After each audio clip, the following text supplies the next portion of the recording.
that damn 5-second delay, and I'm not going to say exactly what it's like, even though you know exactly what I'm comparing it to, because it's still annoying, but it really does feel like false advertising to be like, as soon as you hit stream, you're going to go live, and then you've got to wait 5 seconds, and it's weird. Unrelated, but apparently they're adding Mew as a playable character in Pokemon Unite. I can't wait for Eve to be here to mess up everything. I can't wait for Eve to be here to mess up everything. Also, it seems like they revealed Mew as a character in a outfit trailer. Maybe I missed something, but the first time I recall seeing a trailer for Mew, it was one of its outfits. Which feels on brand for what they're doing with the game, but also there's something really funny to me about, like, if you advertise it as, oh, we're gonna announce some new outfits or a new outfit for a Pokemon that we're really excited about, and it's just fucking Mew review trailer. Like, if you go that way, like, that's, I don't know why that's so funny to me.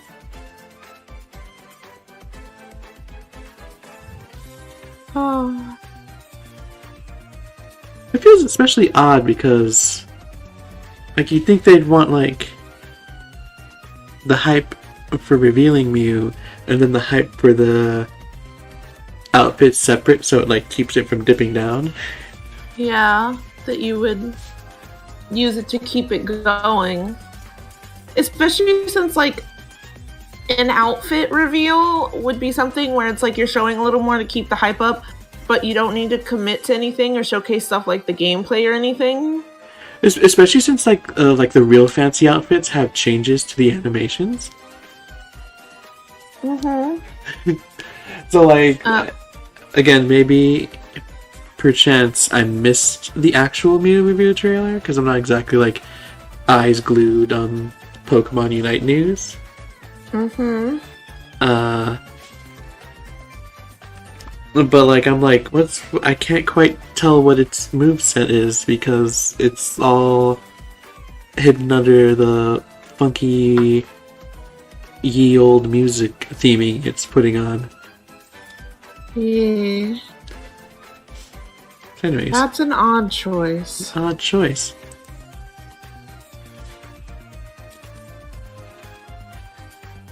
Javier busts in and immediately has me hydrate. I'd just like to note that my water cup was full at the end of last stream because not a single person hit hydrate. You hear that, everybody? Lyra wants more hydrates. Listen. Lyra wants more hydrates, everyone. And I did drink most of the water, and I drank a whole apple juice during the stream. So nice. I was hydrating. Nobody forced me to hydrate. That's good. That's improvement. Lyra wants more hydrates, everybody.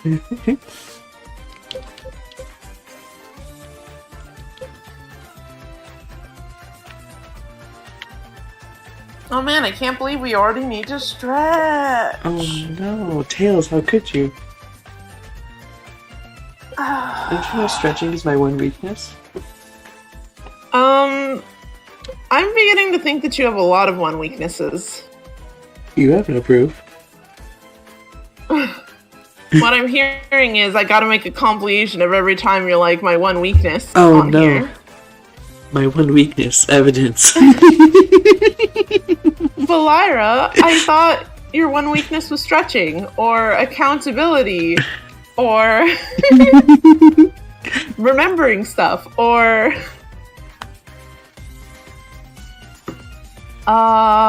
social interaction. Have I said social interaction?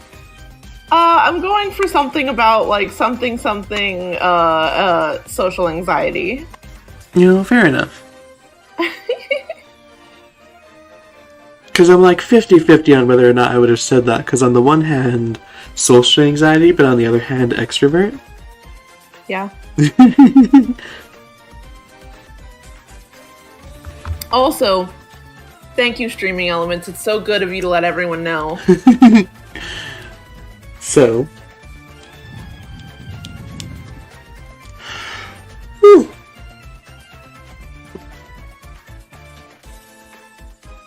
So Tails. Lyra, you can't. What's up? You can't already be tired. The stream's just barely starting. That's my secret cap. I'm always tired. Look, that's a mood, but still.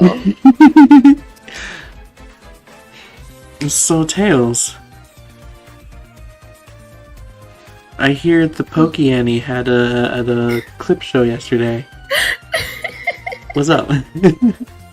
Something about the way that we led into this with "Hey Tails." It's time. It's time. Lyra, what happened in the clip show, Lyra? Well, 99% of it is, 98% of it is, clips and, what's it called?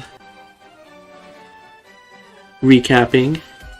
The 1% of it that was worth it was apparently there was like a little infographic thing about Leon, like just a little screen like with like here's his face, here's his ace, and something, and apparently at the bottom it said his request to sleep in the stadium was declined.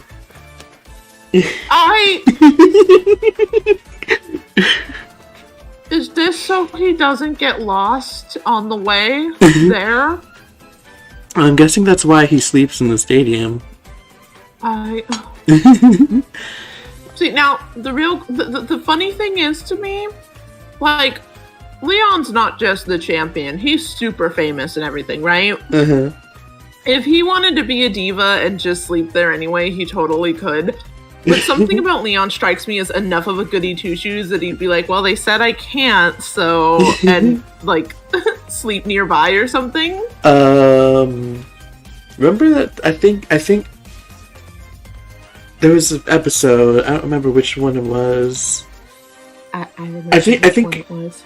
I think it was Ash versus, what was that? It was the Ash versus Marnie one, right? Or no, Raihan one, right? Yeah, I think it was the Ash versus Raihan one, where they're like, Ash and Raihan are talking, and they're like, oh, where's Leon? Oh, he's Leon all the time, and he's like sleeping in a bush in front of the stadium.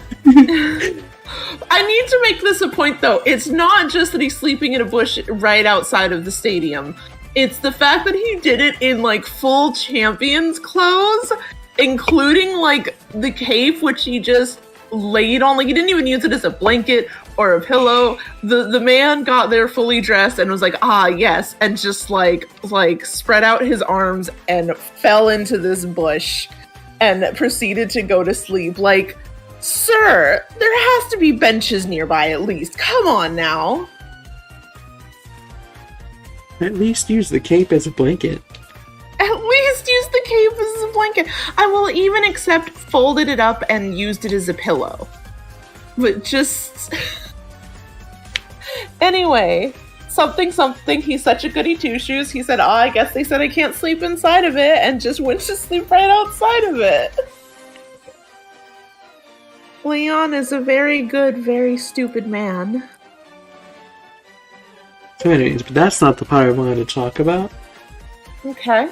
The other 1% that was new was apparently they had like these little charts showing off the strengths and weaknesses of all the top 4.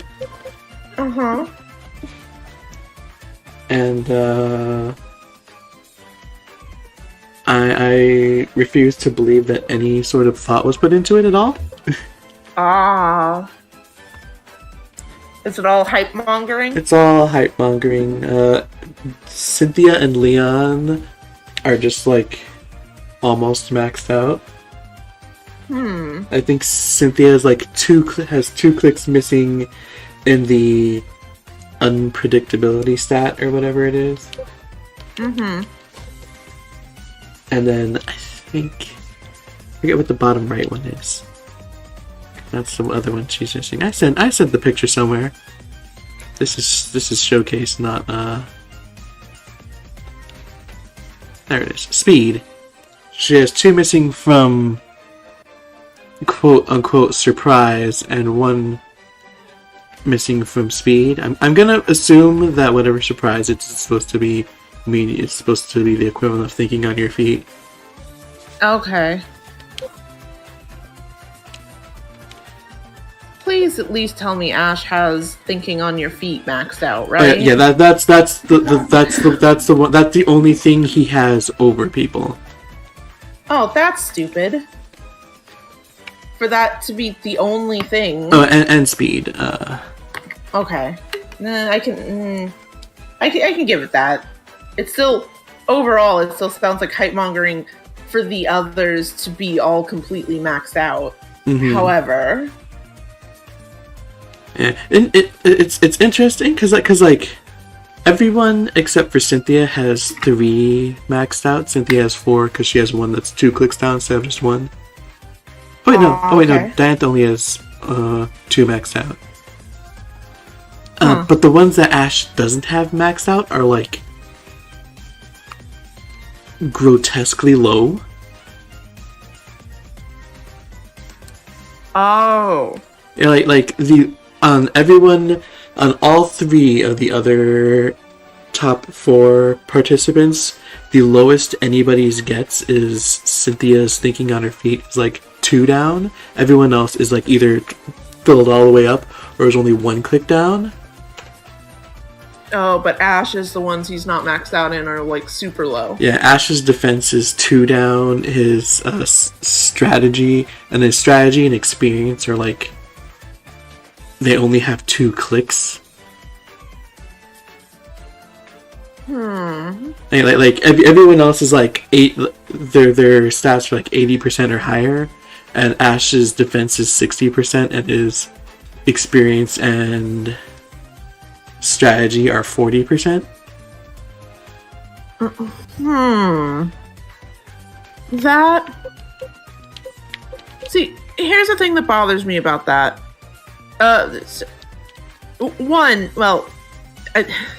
Separately, it feels like that's not quite Journey's Ash at this point. We've seen him imply more strategy. But my other issue is that just I could be more down for these big fluctuations if the other characters had some big fluctuations. Yeah.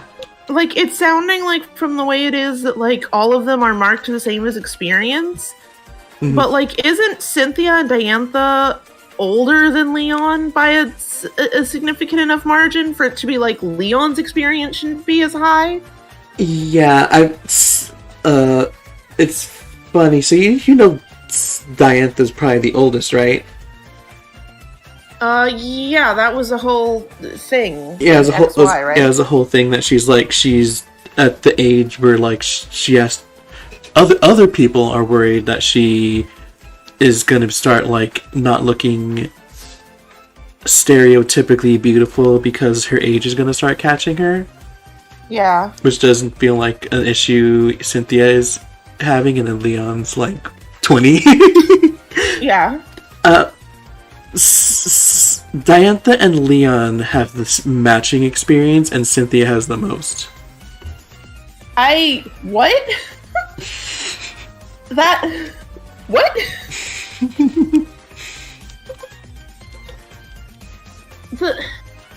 What? I'm going to put a stab in the dark and guess that they did what Zero did and went off of her appearance and assumed she was like 25 to 30. Oh my god. That's amazing. Beautiful, wonderful, amazing. Amazing. And I'm saying all this like derogatory. I was about to say amazing derogatory. Yes. That sure is something. So yeah. So once again, hype mongering. Mm-hmm. But yeah, see, like I'm like, okay, like I could be more down for those stats that you noted for Ash if, like, you know, Leon's experience is like all the way down. And also something like I'm trying to think with Leon, does Leon stick to defense very much? Like, Leon is older Ash in his strategy. Yeah, so it's like it feels like Leon's like the one thing I could give is he's like more all out attack while Ash is more thinking on his feet. Yeah. But it's like, if you're willing to have more of these big deviations with everybody else, I would be more down for this version of Ash's chart. I was about to like murder because I was worried that Leon and Diantha had matching strategy. Oh my god. Fortunately, they do not. It's but really, Diantha should probably take the lead in experience, strategy, and defense. Yeah. Knowing how she fights. Uh-huh.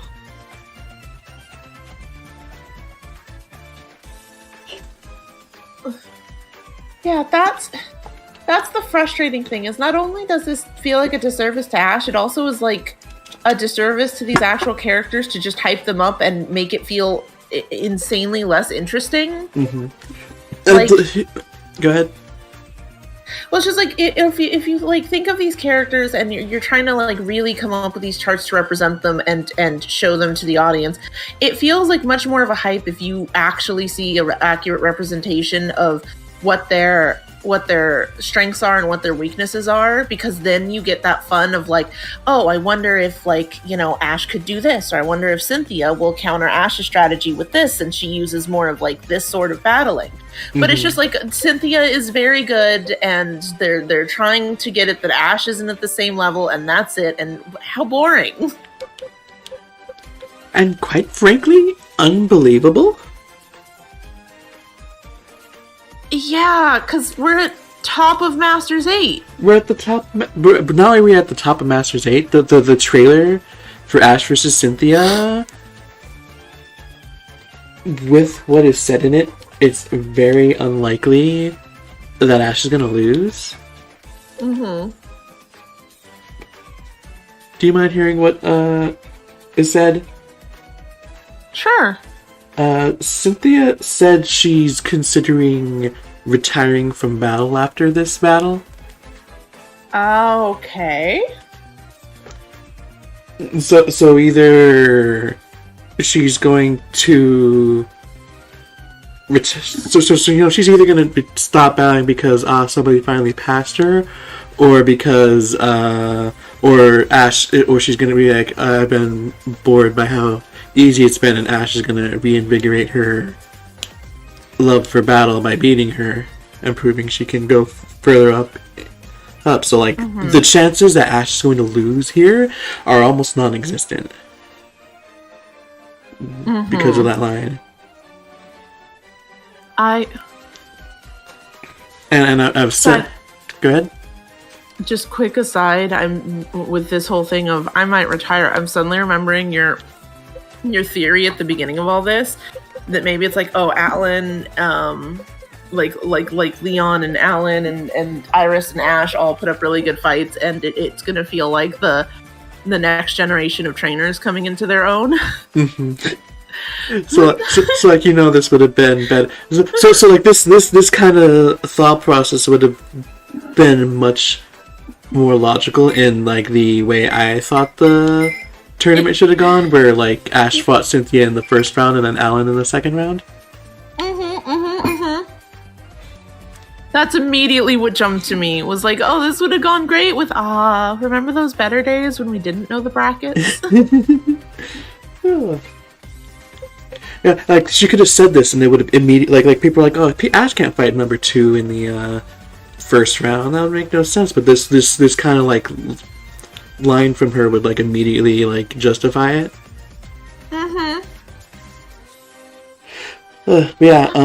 Just a friendly reminder.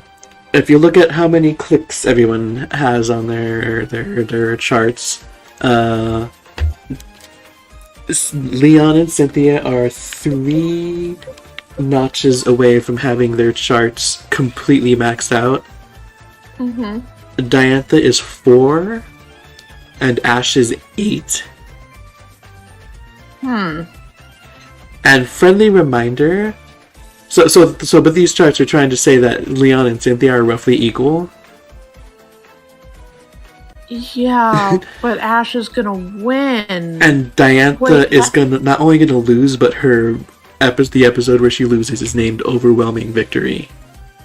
Oh boy! Wait, but didn't Diantha also fight Lance and win, like, pretty handily? But Lance fought Leon at the beginning of the series and put on a solid fight? Yes. Diantha has already beaten a trainer who is able to fight on par with Leon and is about to get her butt kicked so hard that it's one episode named Overwhelming Victory.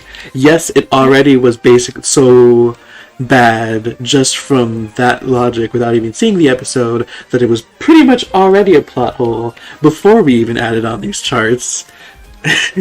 So anyways.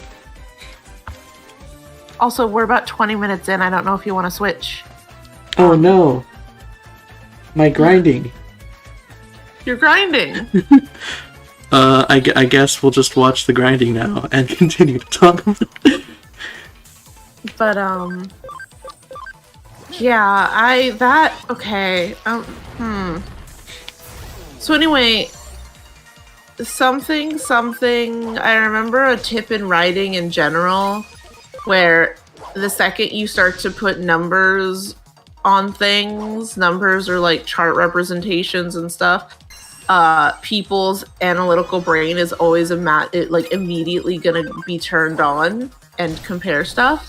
Mm-hmm. And it makes it incredibly easier to have not only like issues with these representations themselves, but it will cast into question other stuff based on these representations.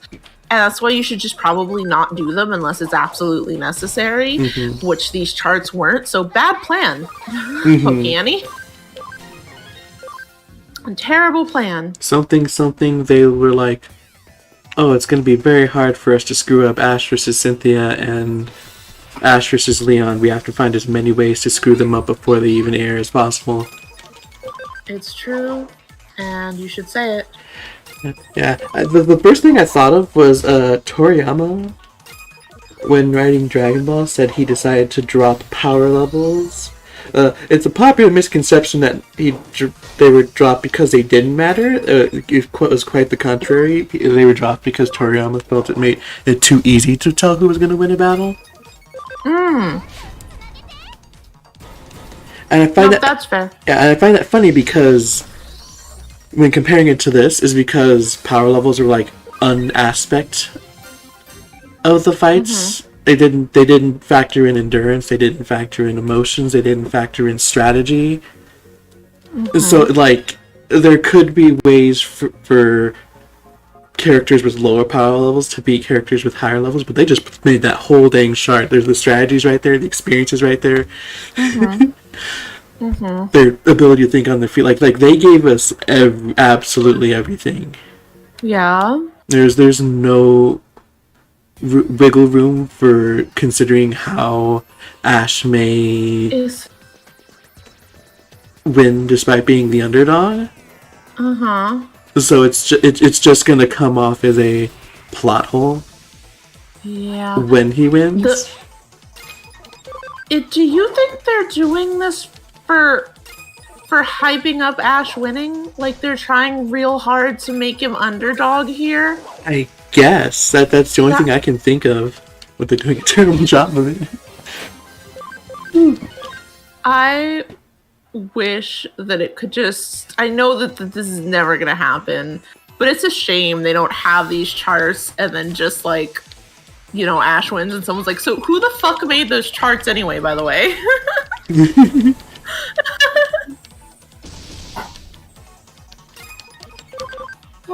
And there's parts they're like they're not like in the show. They're not like in the show proper. Like they're not things that the characters can see, but they did air in the clip show, so it's not quite to the level of we can just ignore it that it would be if it were just like promotional material posted to like hype it up. Yeah. It's like not something the characters can react to, but it is something that's basically canon because it does air in the show. It's there one way or the other. Oh. But yeah, the only thing I can think of, especially if Ash is to win, is that they're really pushing the underdog angle and not thinking. Can you Digivolve yet? The worst thing to me is, we don't need the underdog angle. There's not the best emotional stakes here, but I'm excited to see this fight anyway. Because of how far Ash has come specifically since Sinnoh. Like, there's not the best emotional stakes, but relative to every other fight in the tournament, there is emotional stakes.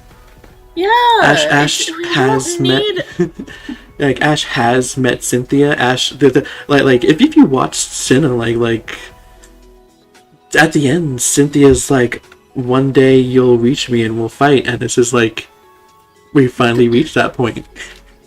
Yeah, like there's such a better angle to take here about the fact that Ash has grown so far, and that like they're finally having this fight, and that Cynthia genuinely likes Ash and is excited like for this fight. There's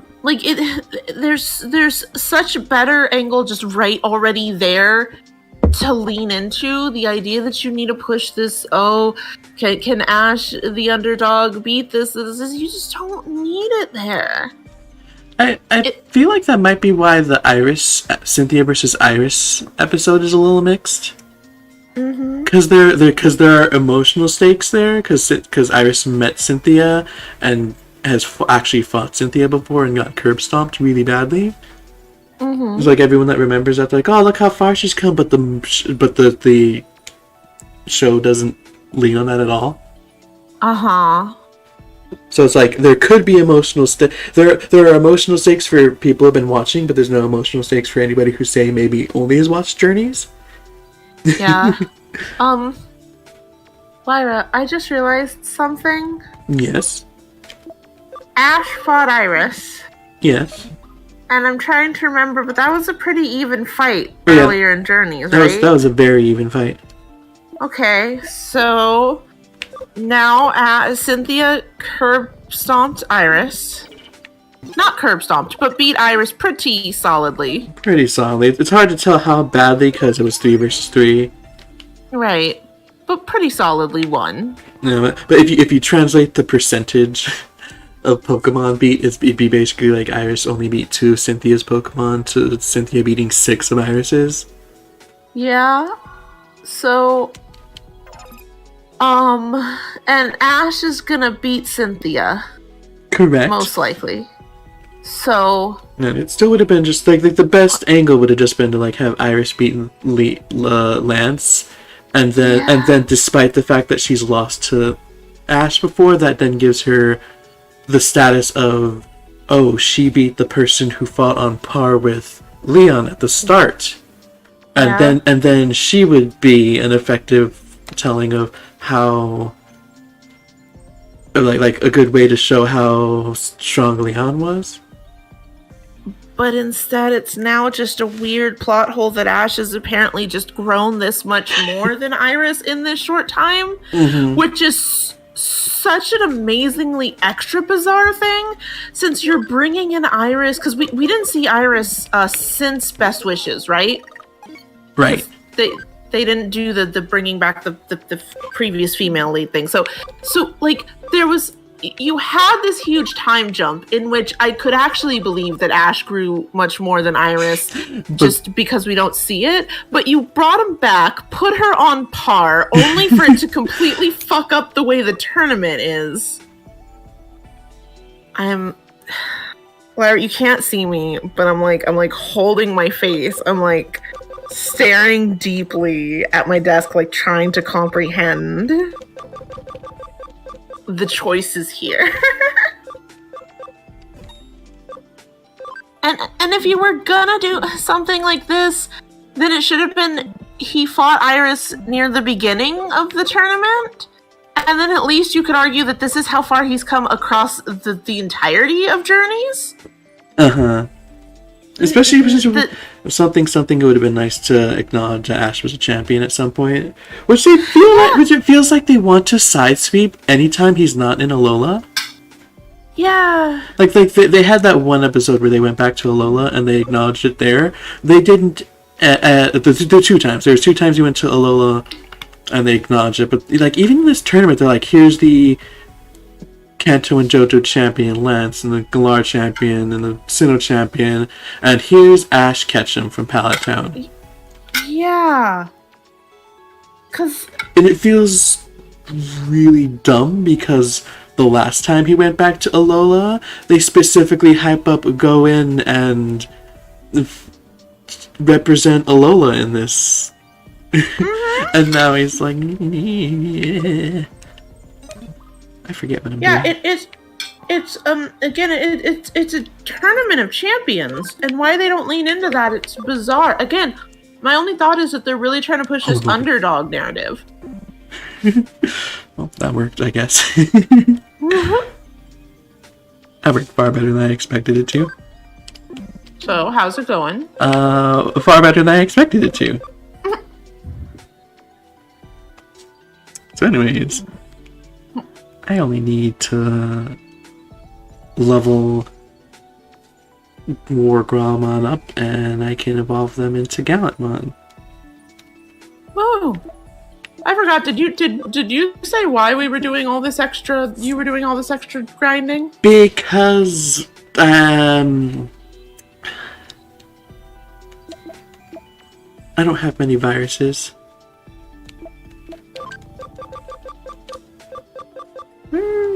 There you are. And if I want to evolve these 2, I'll have none. Fair. No.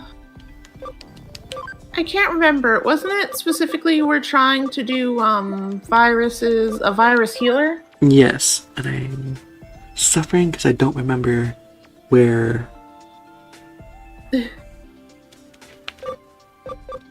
this guy needs to go to get there. Mm.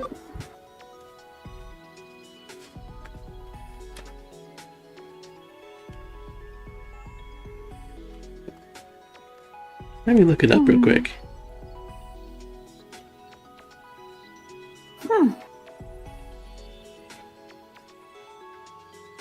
Oh, damn it.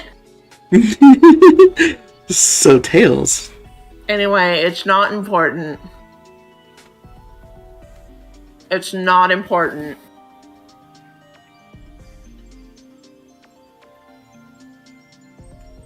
How are you doing, Tails?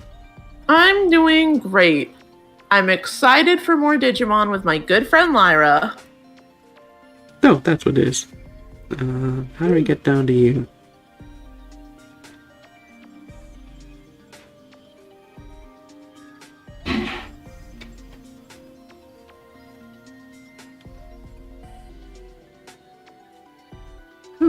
Do it. Stop that.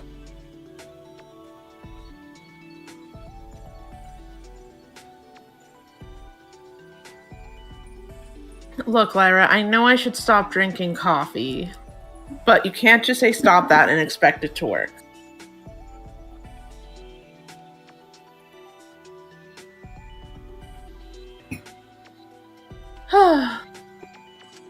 I'm just gonna try something and see if it works. That seems fair. Boom. Boom? Boom.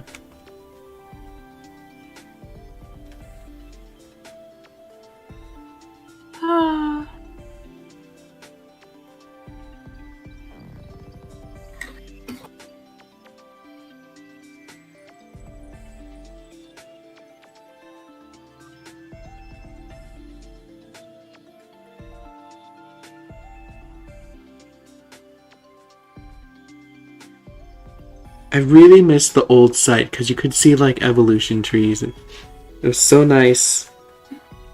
But this one's just really hard to work with. Can I see? Really rude of it, honestly. Can I see evolution trees on here? think I can. Where's the Pokedex? There we go.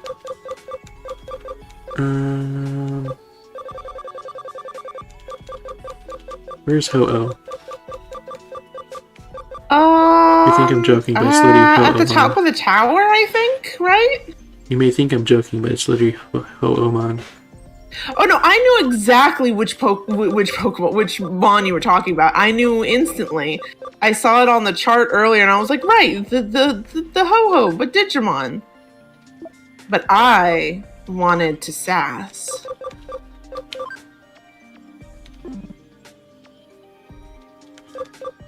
Lyra, why is Gatomon so good?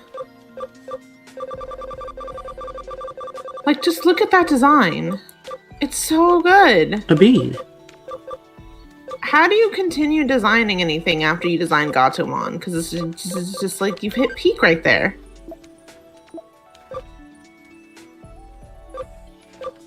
Ah!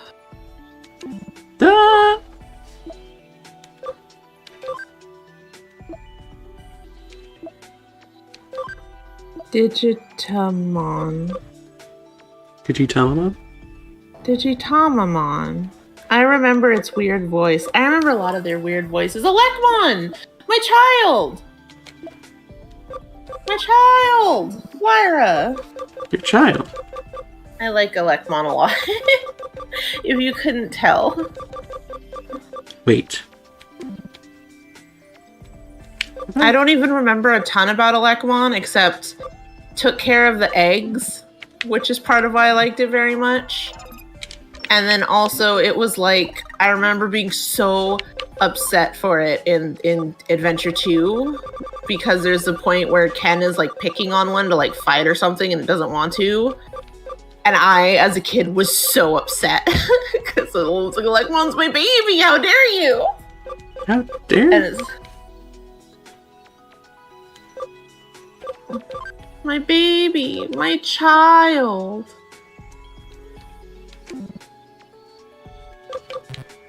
Patamon! That's just a flying Twinkie.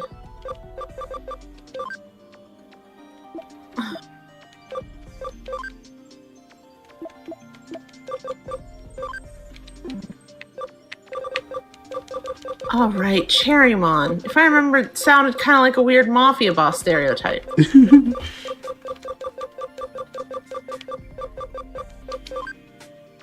They really just said go wild with whatever voices you want to give these characters.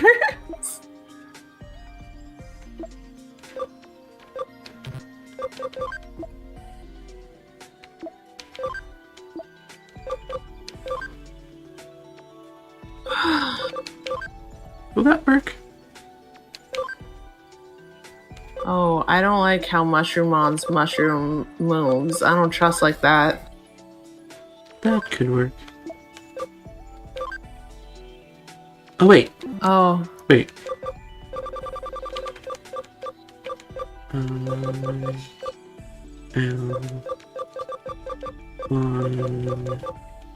Oh.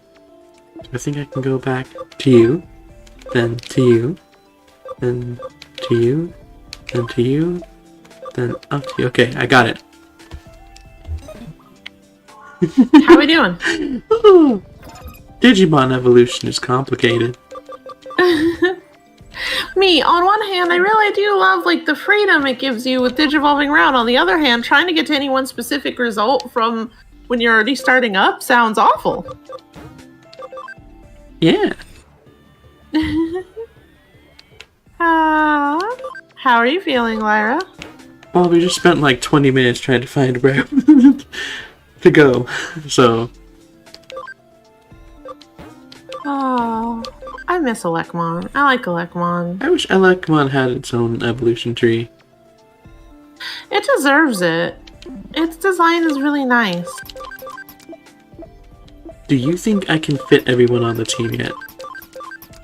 That's a true question. I have no idea. Oh, I can fit them before evolution. Oh. Let's see, how much space do we have? 12. So... Yokomon can go a decent bit past baby. Woo! That is a solid team we've got, though. Isn't it great? It's great. Wait a minute. I just realized. No. Settings. What's up? How we doing, Lyra?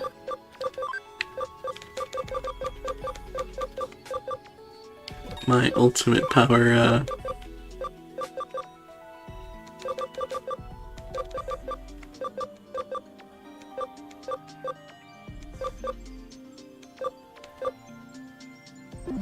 Yokomon.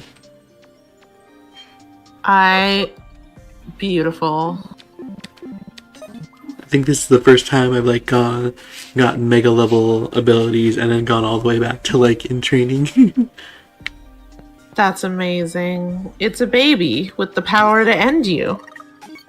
Well, technically speaking, it's a baby with the power to keep you from being ended, since I went for the healing ones, but... It's fair. So anyways, now we're ready to start. What were we doing? We're doing something for Pete's sake. Oh yeah! That's what we're doing. I just realized we never... Hold on. I'll wait for it to...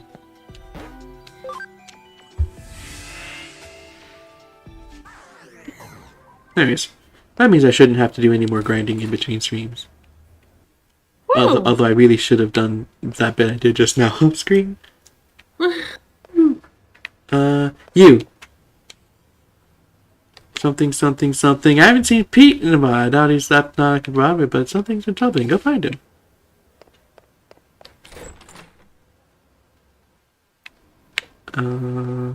Should we go searching or should we just go ask? What's her face?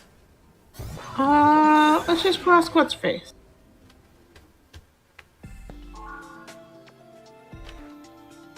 With her psychic. She's probably like, man, we just got rid of you. What do you want? Let's get out. Gosh dang it. She just says go ask Kyoko. Still thinking of that time I was at Javier's Digimon stream. And Javier was like, when in doubt, check Galactica Park. And I was like, personally, when I'm in doubt, I go ask Mireille, or however you say her name.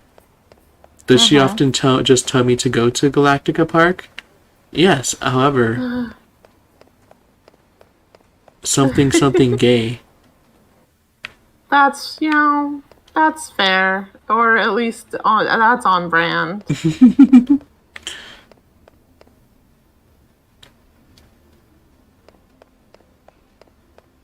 It's in the cafe, isn't it? I mean, is the little cat in the cat cafe? Quite possibly. Catfe? In the cafe. There's some sort of joke here about fairy cats. It just seems like one of those, God, that feels like it could almost be a bit in like the Owl House where it's like, yeah, what did you think? Like, of course you can't give someone your name here. It is the cat Faye. And it's like, you look at it, it's like, oh, Faye is an O. Beautiful. So they were not, in fact, in the cafe. I can't believe they're not in the cafe. There you are. Hello. Last place we looked. Oh, it's you, huh? Do you know who I am? Because I don't. Huh. I don't feel anything at all. Not a thing. Oh. So Kyoko really undersold it with something's troubling it. What happened? Well, Pete disappeared in front of you. Just come back here for now. A new case just came in. It's caused first concern. Could be related to what you just... Okay, it could be related to what you just witnessed. Okay, I was about to scream at Bipple. This might be cause for concern, and our cute cat friend vanishing in front of my eyes after saying they're not feeling anything and don't know who they are. Is it a cause for my concern? I was about to reach into this game and fight Bipple personally. Something, Miss Kyoko, I don't feel so good. Lyra, you can't. Am I allowed to even like react that strongly when I've never even seen those movies and nothing leading up to them, basically? That depends. Am I allowed to reference it when I haven't seen them? I'm going to say yes to both of us. I've been looking for so long. My Miko, my poor cat. Please find Miko. Hey, look, memory up. We were just worried about that.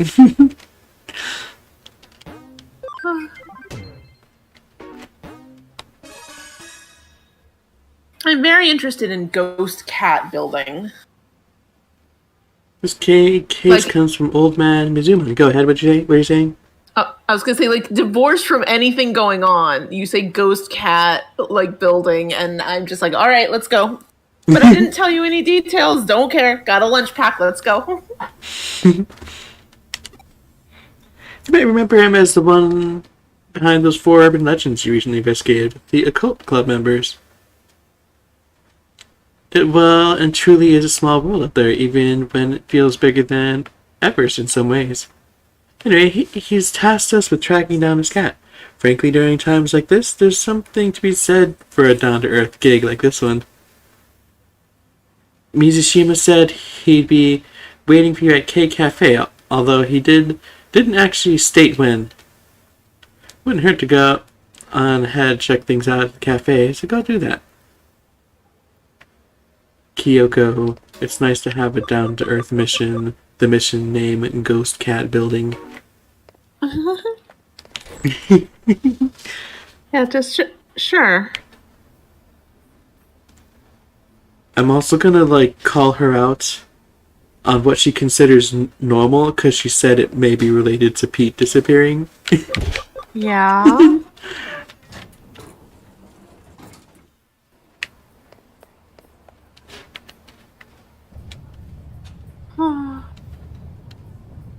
So, the screen is rumbling, which under normal circumstances would make me think it's related to the case. Yeah. But also there's a giant destructive dragon on the loose. God, we just keep completely ignoring that. God, I can't get over the fact that there's just this going on and all these people are at this fucking mall. It's glorious. Punctuation. Feels like it stopped. I wonder what if there was an earthquake? Question mark. Ooh, did I finish this drink? I did. Luckily you have all that good water, Lyra. Oh no. My one weakness. But Lyra, I thought your one weakness was accountability and stretching. and and social interactions. I don't know how I feel about the fact that accountability seems to be the only constant. I only remember that so easily because every time where you're like, I should do art, and I'm like, you should stream it to me so I can make sure you're on task. Every time you say, oh no, accountability, my one weakness. So it is by far the one I have heard you like say the most. Oh no. So when you do my one weakness and I'm doing this bit, first place my brain goes is accountability. Accountability. Well, how come I grab a drink, have a seat, and stay as long as you like? How dare you? Oh look, somebody redeemed a hydrate. Oh, Lyra, you gotta drink some of that water. An earthquake? No, I didn't feel anything of the sort. So, old man, Mishima's not in right now? Alright. You usually met him there early in the morning, right? Might as well come back around the same time and see if he shows up. The next day, early morning. Let's head for the K Cafe. What's his face should be up there. Unless the ghost cat got him. I hit exit instead of go out. No, it's fine. Excellent. You think we're actually going to write anything today? I think that entirely depends on how long you want this stream to be. We are already almost an hour in. I blame Zero. She's not here to defend herself. I blame Hades. And you know why that is. Listen. Uh-huh. You have no evidence. Oh, God, yeah, you've only talked about that in calls, huh? Yeah. Something. I blame Hades. No, I will not extrapolate. No, it's you again. I've been waiting, you know. So is that because you actually heard me playing it when I should have been getting ready, or...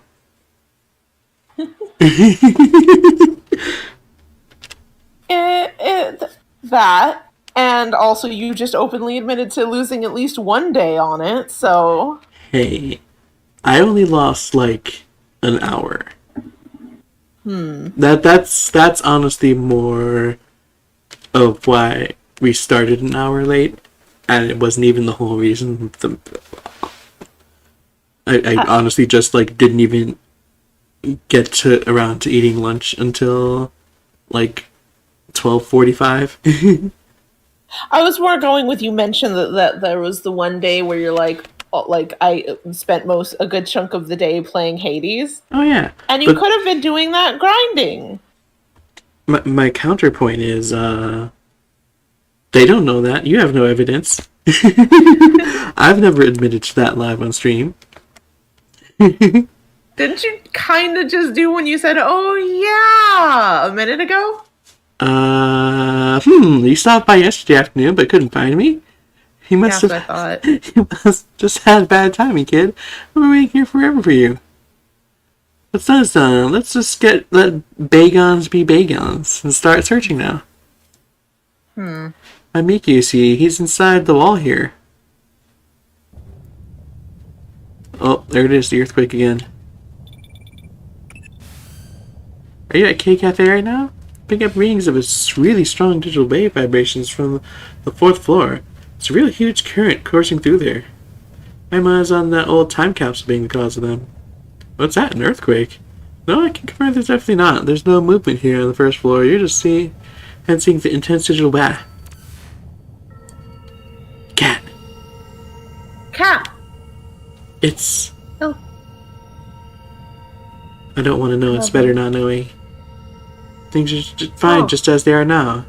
It's better if they don't change. Please stop. Don't wake me up for this.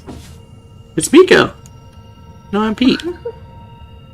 Ready we are, Miko. Just come back to me. No, I can't. That's too much to ask me. I'm not... Alright, please. Leave me alone. Let things stay just the way they are. I'm sorry, Miko. I'm sorry. Did I finally get through to you again? The vibration has stopped now, but the digital waves are still intense as ever. There's something big brewing in there. As I suspected earlier, they're coming from that old vacuum tube computer inside the wall. Digital waves are just gushing out there from the old internet lines that the computer is hooked up to. So much so, in fact, they're forming a cybernetic ley line, a digital line of sorts. If this thing persists, it's only a matter of time before it affects are felt in the real world. Alright, I need you to go inside that vacuum tube computer and do what you can to stop it. Also, Javier says, oh no, an earthquake! I'm counting on you. What's the worst that could happen? What's the worst that could happen? Something. Do you remember that there's a fucking giant dragon going around destroying stuff? Nobody else does. That's fine. We sapped its energy. It's getting too tired to destroy stuff, right? Right? Sure, that could be a thing happening. Please let me be. Don't wake me from the stream. What's going on with Pete? Only one way to find out.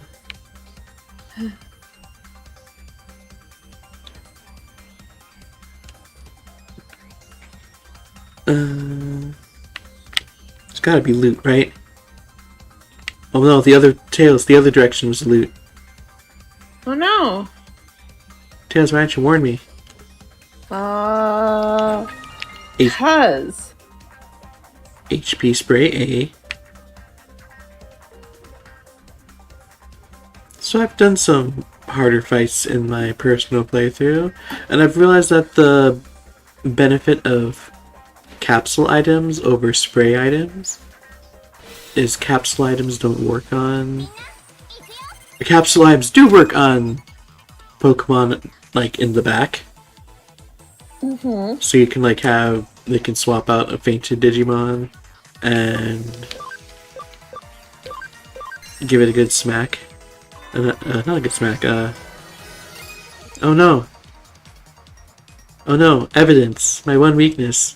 But Lyra, I thought hydrating and stretching and accountability and social interaction. My one weakness. I'm beginning to think you have a lot of one weaknesses, which means it's not really one.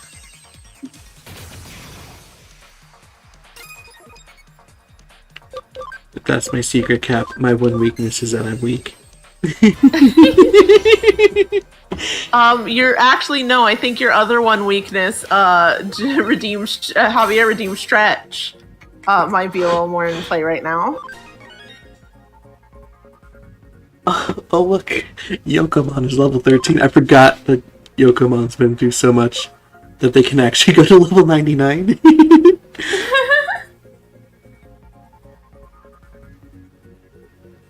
What level do you need Yokomon to be to Digivolve? It's probably well past it already. It's in training. It's probably like level 5 or level 10 or something like that. Amazing.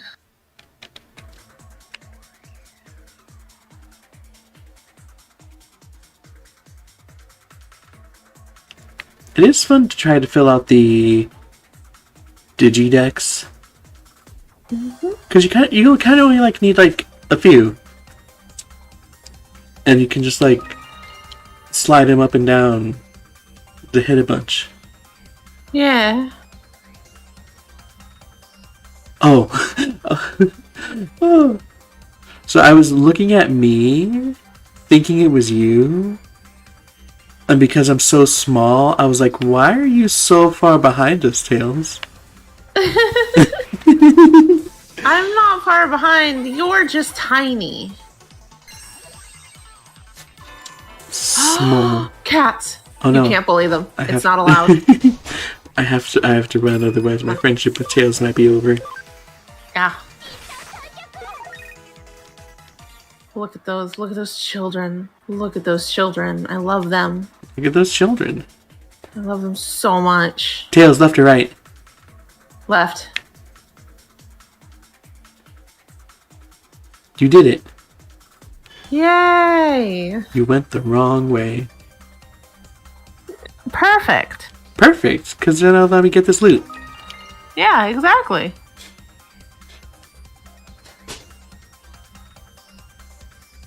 And isn't that the most important thing? The loot? Can I note, so like we can only do these segments like this because of our funky little connection jump ability, right? Right. And we're like the only ones that can do it, right? So like the protagonist of the next game can't do it. Right. Do you remember like that cutscene like at the very beginning where we're like flying in over everything? Uh-huh. The way Hacker's Memory has segments like this is it lets you do that in some segments. Oh. Huh. Yeah. Definitely not the worst way to go about that. Oh my gosh, I just love that for the chain attack animation, you like flicked your little wing. I'm like, that's like a little feather duster. What's that gonna do? But it's great because they died anyway, so like it's apparently a lot.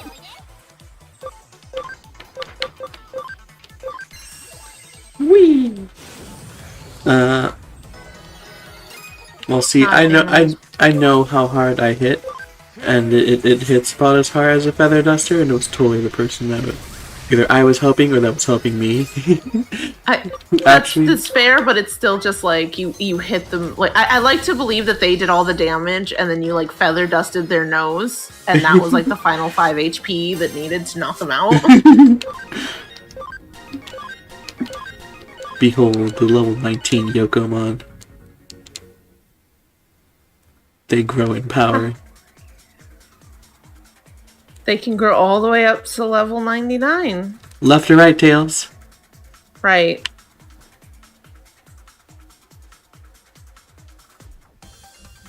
What have you done? This is the right way. Oh no. Tails are loot. I can see it from here. It was all in the name. It was right. It was all in the name.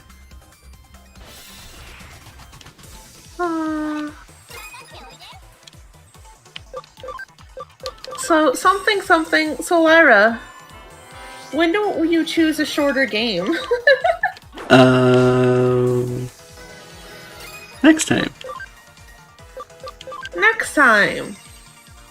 And should I make a clip to use that as evidence?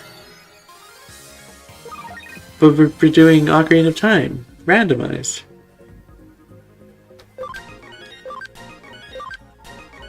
Okay, so that's next time. Yeah.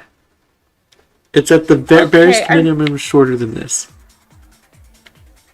Look, that's not helpful. It has all the cutscenes taken out. And quite frankly... Oh, this is backwards. Quite frankly...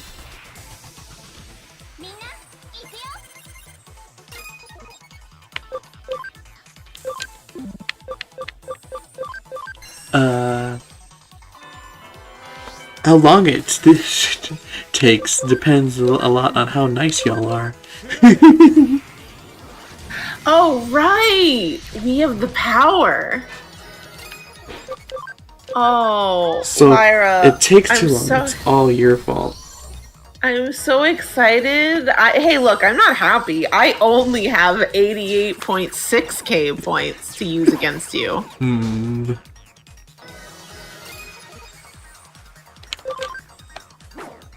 I just noticed I slapped myself.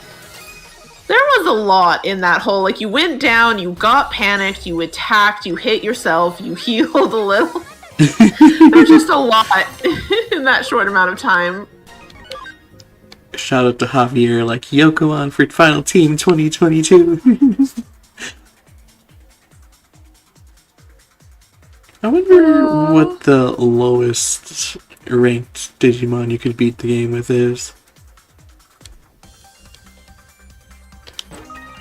It's a solid question. We got some friendship. Friendship? You know, it occurs to me that I probably should do this. So, because did you see the slide? Yeah.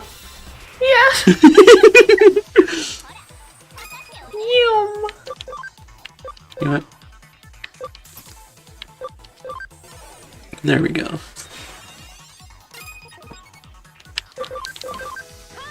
Yeah.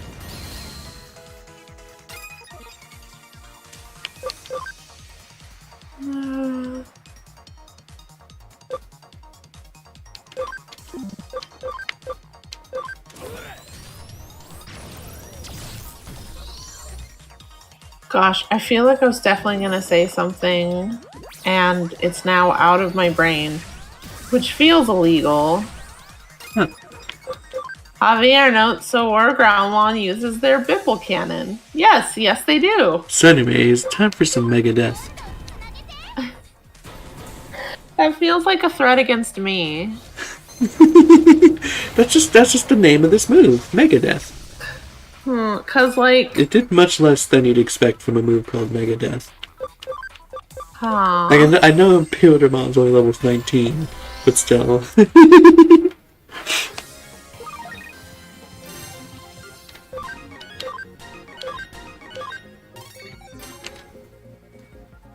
Also, shout out to Mazema. Their heart's attack actually healing. Powerful. Oh. Why? Why do you have to know who I really am?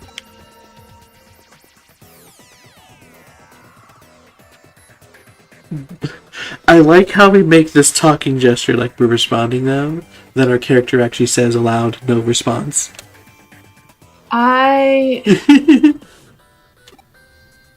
Let's find Pete. Is it better or worse that this then explorers that this is like a halfway between silent and not silent? It's worse because they do speak enough that they should just be allowed to be a character. Between being characterized the way they are, and the ability to speak, you can just make them a character. There is hardly any benefit to the silent part of this protagonist at this point. Mm-hmm. Like, the thing is, beyond being generically good, it doesn't seem like the player character in PMD is actually characterized too much. It's just all solid, you're not bad, because it mostly seems to come up in accusations of what if you were actually a terrible human. And it's like, no, you're not. You're fine. Mm-hmm. This character, they go out of their way to note that they're happy-go-lucky, that they're kind of airheaded, that they can kind of be awkward, that they're trying their best, but sometimes kind of flounder, that they can be kind of klutzy. Like, they're characterized. The narrative gives them character. So it really hurts it that they give them character and then also the ability to talk sometimes. And then they don't just follow through and make it a fucking character. Mm-hmm. So it's such a...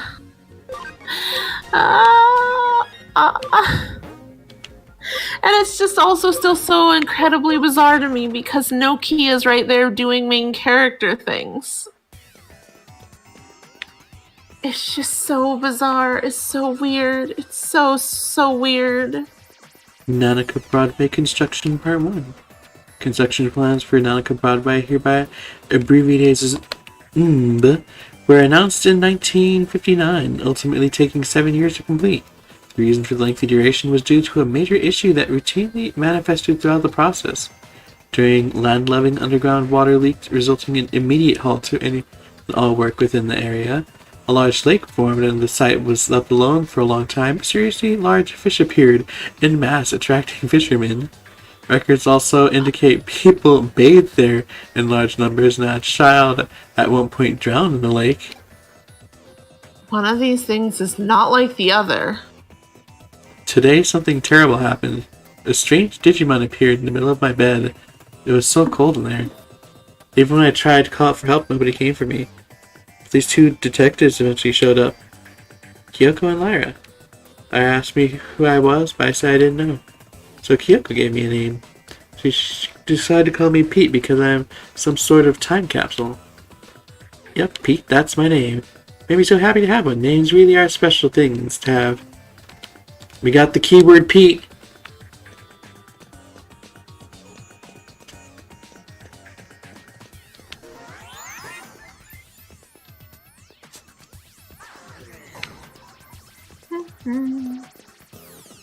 This path looks suspicious.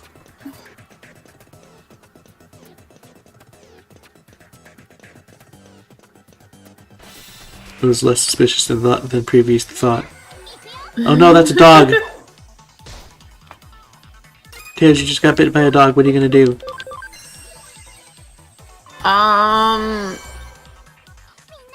Murder it, probably. Yeah, that was the answer, it turns out.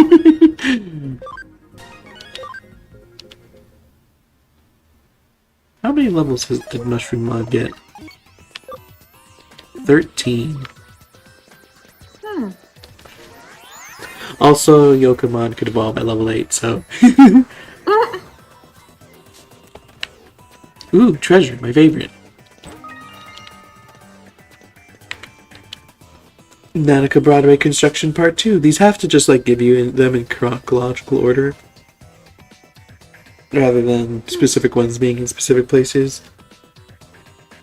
There's no way that path I took was the absolute 100% intended path. Yeah. No blueprints exist for Nanaka Broadway. 1961, I saw the Japanese government commence its income doubling plan in order to re-energize the post-war economy. In tandem with the unemployment policies, public works projects flooded the country with major construction companies allotting huge budgets. Around 1962, one such project, the main route for the Shuto Expressway, was completed ahead of schedule. It was at that point that attention turned back to idle laborers and resources were funneled into the area from central Tokyo, at which point work on the building commenced in earnest. Also, Javier says Nanako is non-binary confirmed. Because NB. It's likely that there wasn't time to even think of preparing proper blueprints at that stage. Yoshito really likes this girl named Fuyume Yuki. He always sits me on his lap and tells me about her. Everything is perfect about her, he says. Her singing, her dancing, her looks, everything. He says she's 1 in a million amongst idols. I can't do any of those things. I can't sing, I can't dance. What I can do is curl up and fall asleep on Yoshito's lap. I love doing that. I also just love hearing Yoshito talk to me so happily. So is Pete like the Digimon version of Jibanyan from Yokai Watch? He just like was actual cat before and then died and became one of the cute collectible monsters.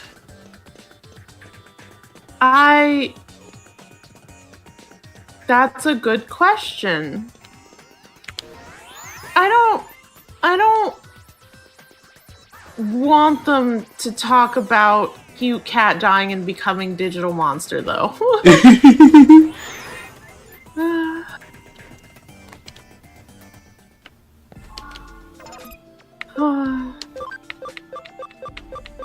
God, my brain has been ruined because Javier had said, you know, Nanako is non-binary confirmed, and because we're talking about cats, I just go straight to that post where it's like, cat boy, cat girl, where are all the cat non-binaries? And they're like, neon binary. Neon binary.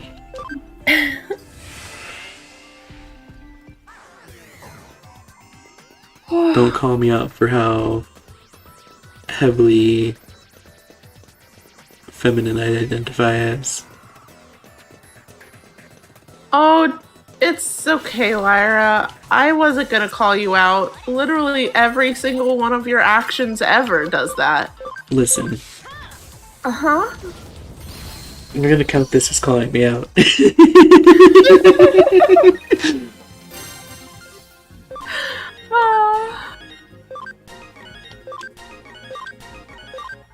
Lyra, it's okay. You can just be a cat girl. Or I guess in your case a fox girl. It's fine. You don't have to be neon binary.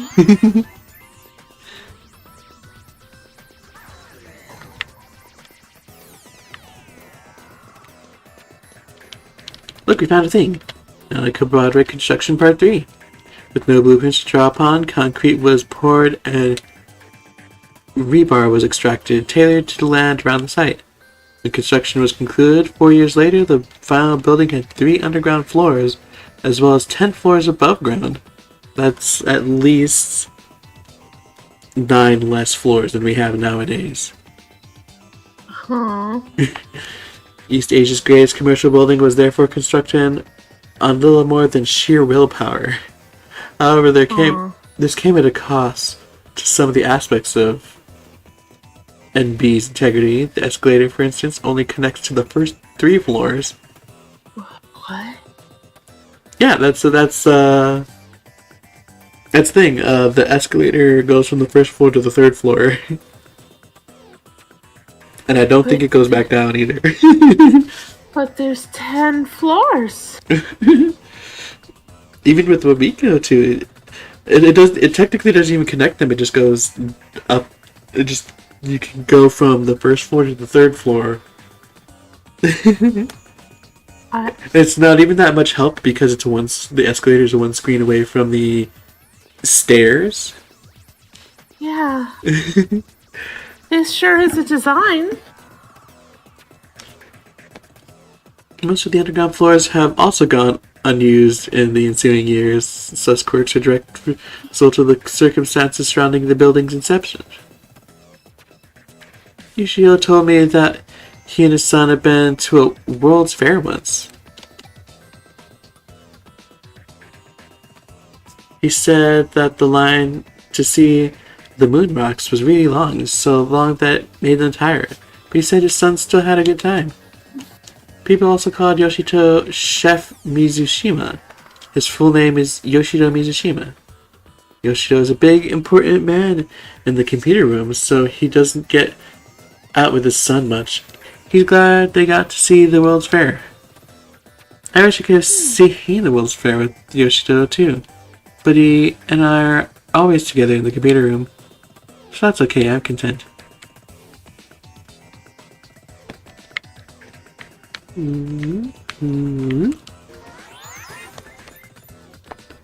Javier says, Mushroom-mon, Vegemon, why do I have a feeling Larry's gonna steal my brand again? I've stolen your brand before, and B, I'm stealing your brand now.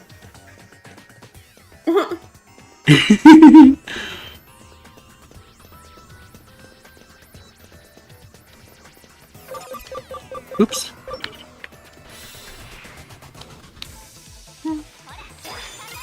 Tails, myrtleize him. Okay. You did That's it. what I'm good at. It is what you're good at. Oh damn, I was really good at it there.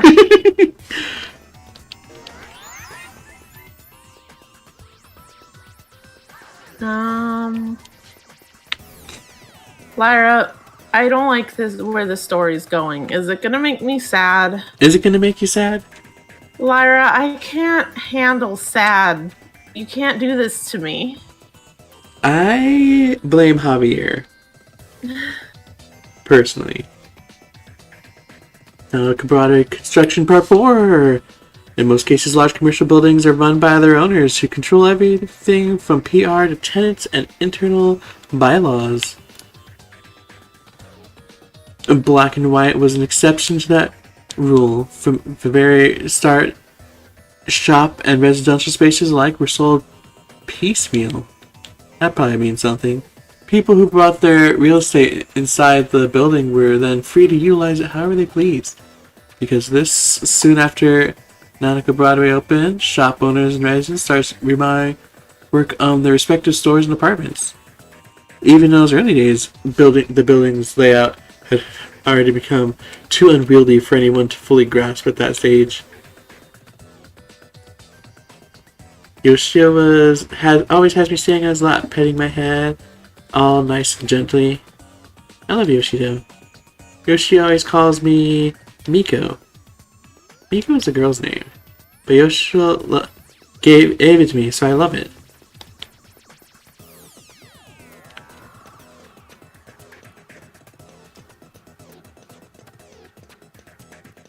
So So piecemeal just means like it's a usually unsystemic style of going about something.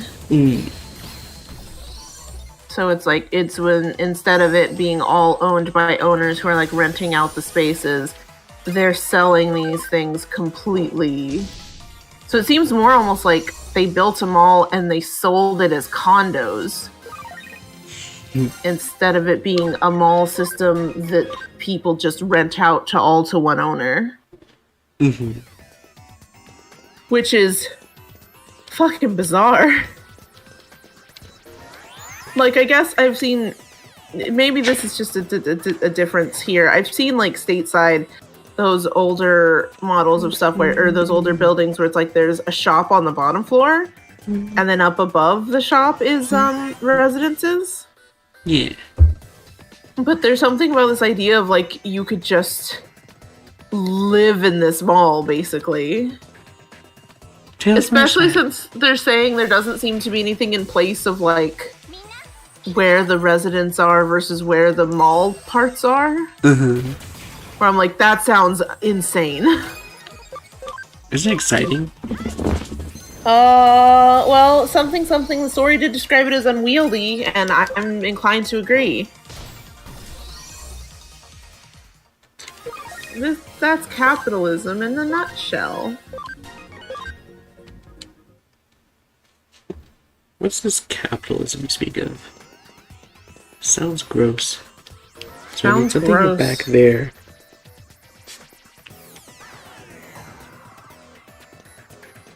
There's nothing there. Hey. What's up? Hey, Lyra. What's up? Do you know what time it is? 3:30. It's time to hydrate. How dare you?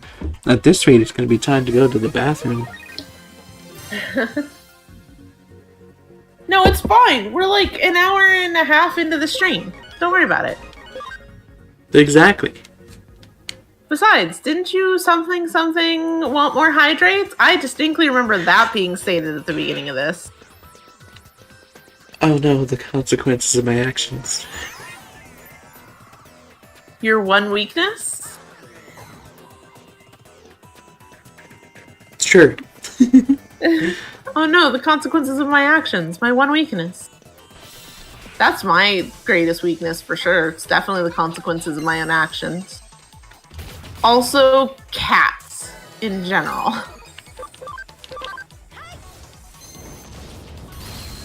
Aww. Catastrophic. It's a catastrophe. Basically, Lyra, I'm like, whenever you see a cat, you're like, cat, cat, cat. That's me in real life at all times, anything cat. Do I see a real cat? Do I see a picture of a cat? Do I think of a cat? Cat, cat, cat. Bold of you to assume that's just me, not just me being the exact same way, spilling over into the stream. Beautiful. Perfect. Perfect? It's perfect. Tails, how do I get to the last one? It's meowificent. What that's is a this? great question, Lyra. I have no idea. Don't ask me directions for anything. Have we not learned this? Worth a lot of money, that's what that is. By the way, Lyra, did you end up watching that Did You Know video about all that Pokemon stuff? I watched part of it. So you know about the like 65,000 different Kantos they wanted? Yes. How does that make you feel, Lyra? I think Miyamoto was being nice when he said, then we just like didn't comment on it and just was like, maybe you should try this instead. Can you imagine that as a programmer hearing that and just like having to be like, So that's the funniest thing. Miyamoto's not a programmer. As an artist, he was like, so, I don't know much about programming. What I do know is no. That's what the thing though is, I feel like at some point a programmer had to have heard that this is what they were going for and had to like have the internal heart attack and reckoning with God that would come from hearing these spoken. Where am I supposed to go? Also, there's definitely something to be said to me about we've only made action games before this and didn't know much about an RPG, and it's like, all right, cool. Didn't we only make like exactly one game before that though? It's but apparently it was an action game. I'll have to double check. Yeah, I know that one game. That one game I know of is an action game, but to say we've only made action games before this feels like giving them more credit than they, or less credit, depending on what angle you're trying to look at it. It doesn't quite paint the proper picture of how inexperienced they were. Looks like they had a couple. A couple? Okay. One. Let's see, puzzle game, platformer game, puzzle game. I think the platformer game is where people back in the Hoenn days used to theorize Volt Tackle came from. Puzzle. Because the Volt Tackle back in the day had like a turn into a ball, like zip around the screen animation. And I believe the platformer is like a little electric based dude, and he can like turn into a little electro ball and like bounce between the walls and ceilings and stuff. But yeah, they did 7 games before Red and Blue. The funny thing is, though, it's not action games that they seem to do the most of. It seemed to be mostly puzzle games. Intriguing. Which does still lead into the thing of, or the we have no idea how to make an RPG. Let's do it. It's also kind of interesting.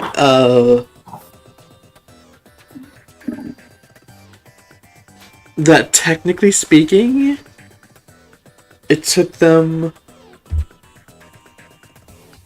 until 2019 to have more unique Pokemon games than other games they did. Even though Pokemon was a much bigger part of their 2019. No, they made 2 more games. So technically they've made enough non-Pokemon games since they got Pokemon to counter it. So they have 9 non-Pokemon games now and 8 unique Pokemon games. Interesting nonetheless. Also, Nanako Broadway Construction Part 5. The basement of Broadway once housed a vacuum tube computer within its walls. It had been brought into the building after the end of World War II by war criminals who evaded arrest, shielded from prying eyes of MacArthur's GHQ. The vacuum tube computer's purpose in those days remains a mystery. And I pressed A too fast, so I no longer know what that says. Tails! Oh no, that went way too fast for me to try to pause on. Did it? Yeah. Huh. Anyways, it probably wasn't important. As time went on, there was eventually nobody left to carry on the originally purpose set forth for the terminal. I know it's a big, long RPG with a lot of text, and typos are inevitable, but also typos confuse me. Fair. At that point, the computer was apparently buried inside a wall somewhere. It's dark in here. All dark. I can't see a thing. I'm okay being in the dark. I'm not scared of it or anything. But it's never been this dark before. Yoshio's not here. I don't even smell him. I can't go back outside. Yoshito, where are you? Please sit me on my lap Pat my head.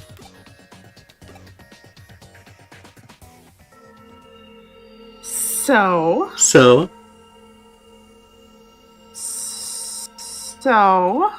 How's it going? Well, I remember when I said, but I don't want it to do this, though. I do. So now you know who I really am. I'm...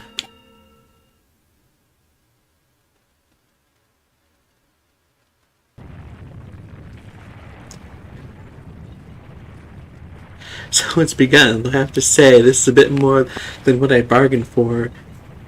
Something Californians when a really big earthquake hits.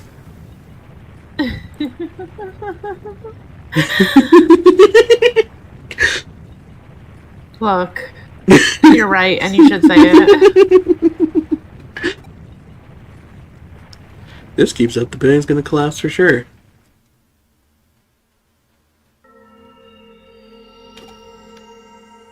Who am I? Somebody, anybody tell me?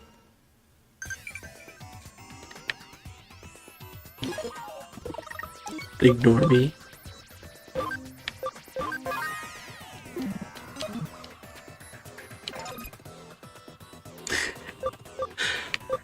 Is this Pete, Yoshito, Mizushima, or Miko?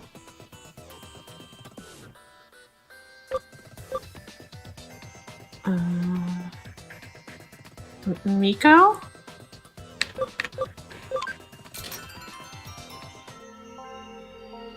Yeah, that's right. My name is Miko. Yoshio is my friend. Pete is your friend. Yoshio's calling out for me.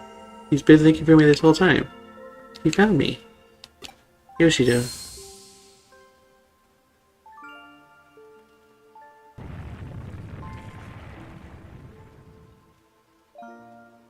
Ooh, looks like the tremors are stopped. Just in the nick of time, too. That's my assistant for you. You've done well. I don't have to worry about any broken coffee cups. Something still... Californians and earthquakes.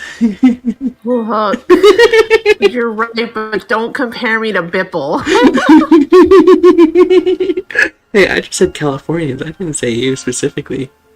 Look, don't compare us to Bipple. Miko, it's really you. Yoshi, I'm sorry. You've been waiting for me so long. I'm the one who should be apologizing here, Miko. I'm the one who left you alone this whole time. I'm sorry, my friend. It's okay, really. You don't have to be sorry. I know you've been waiting for me since the day you had to go. Oh, Miko. Thank you. But for you, I'd have never lived to see Miko with my own eyes again. Punctuation? Should probably explain. You see, back when the vacuum tube computer room was around, I lived here in this building, away from my family. The computer room was where I used to work. The only family I ever had with me that whole time was Miko here. I talked with Miko about everything, my memories, my family, Fuyume Yuki, anything to keep my loneliness at bay. He joined me in the computer room, and we spent many hours together over the years. Eventually, they closed down and sealed the whole thing off with thick walls, like it was never to be there to begin with. It was around that time I lost Miko too. Couldn't find him wherever I looked. I had a bad feeling about where he might have ended up, and came back here who knows how many times to rescue him. But in the end, I couldn't do anything for him. I gave up, and over time, nearly forgot about him. Before I knew it, it had been decades since we'd last been together. I can't thank you enough for making this happen. We couldn't have been reunited without you, kid. Thank you so much. Now I can go back to living together again. I'll never forget this day. Hey. Flip! Happy face! Tails, we did it. We did it. I see, nice work. I can only imagine how hard it was. But you really did a good job. So our Pete was actually a cat named Miko, sealed deep inside a wall, along with that old vacuum tube computer from the American occupation days. And somehow, I can see why it has the disclaimer at the beginning saying this is a work of fiction and doesn't have any thing said in it is not meant to be commentary about the real world. Mm-hmm.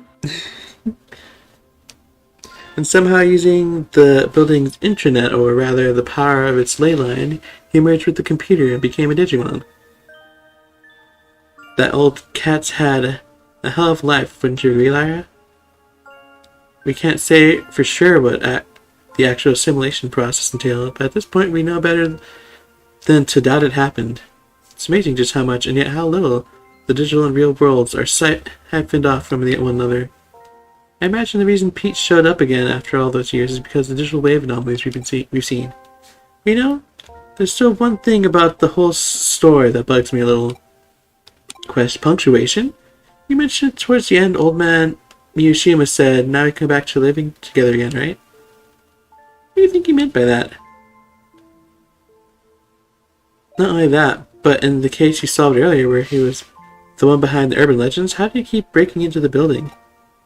Let's assume for the sake of the argument that he somehow had access to the entrance that let him come and go at the timing he did. If he'd physically been getting into the building so much that way, that would have been reported. Or did you think something would have gone differently? Punctuation? Got any theories you'd like to propose? Yoshito Mizashima? If you looked into his backstory, we might be able to find our answers pretty easily. What do you think? Should we dig a little more?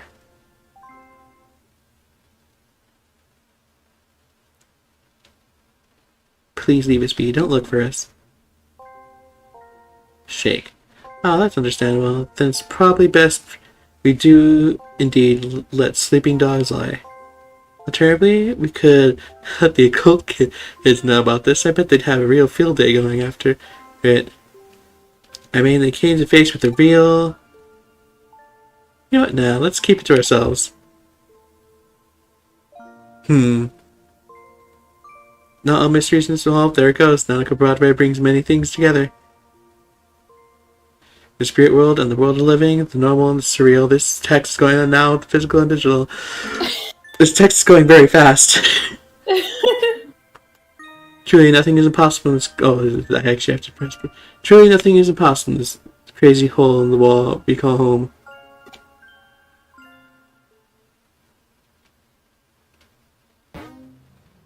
It's fine. The way they tried to superimpose him onto that shot is really funny. It's like, oh, that's not a thing walking there. Looks like it's just you and me again here. The couch looks so empty without Pete around. You better get more clients to keep them warm. What now?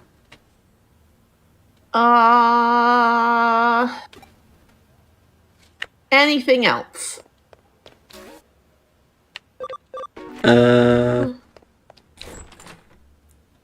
When in doubt, go be gay. I mean, oh.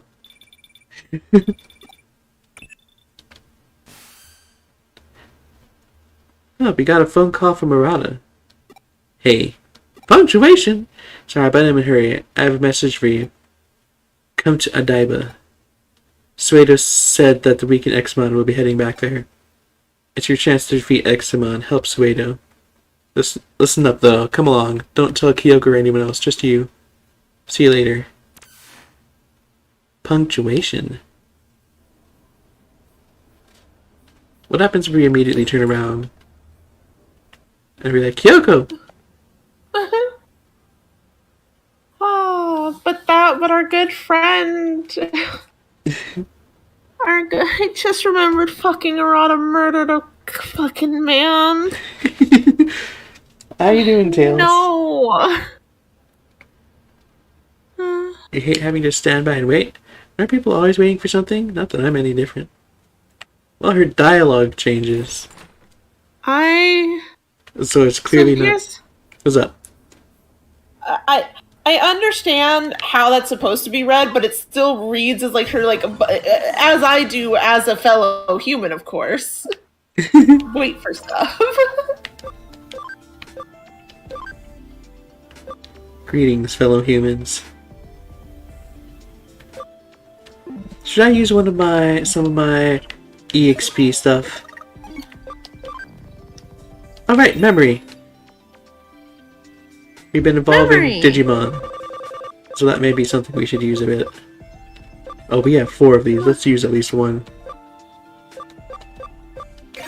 So, Harada murdered a man. No, it's fine. If you don't think about it, it works.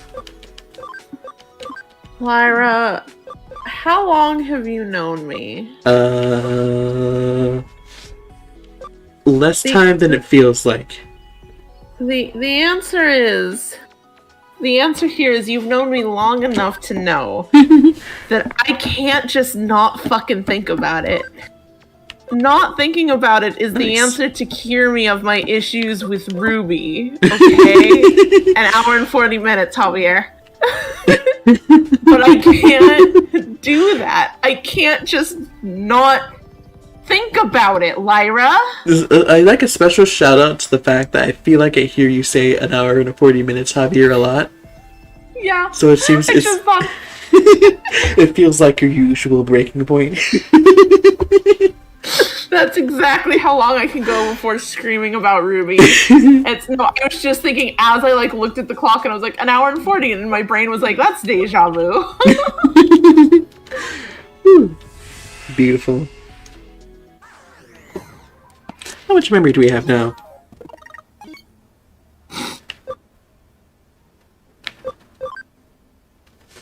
We have 8. Let me go back in and check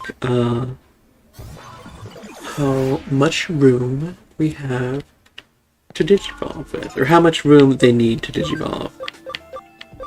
Who needs to digivolve you? 8. So all of it. And how about you? 10. So more than we have. I could cheat it.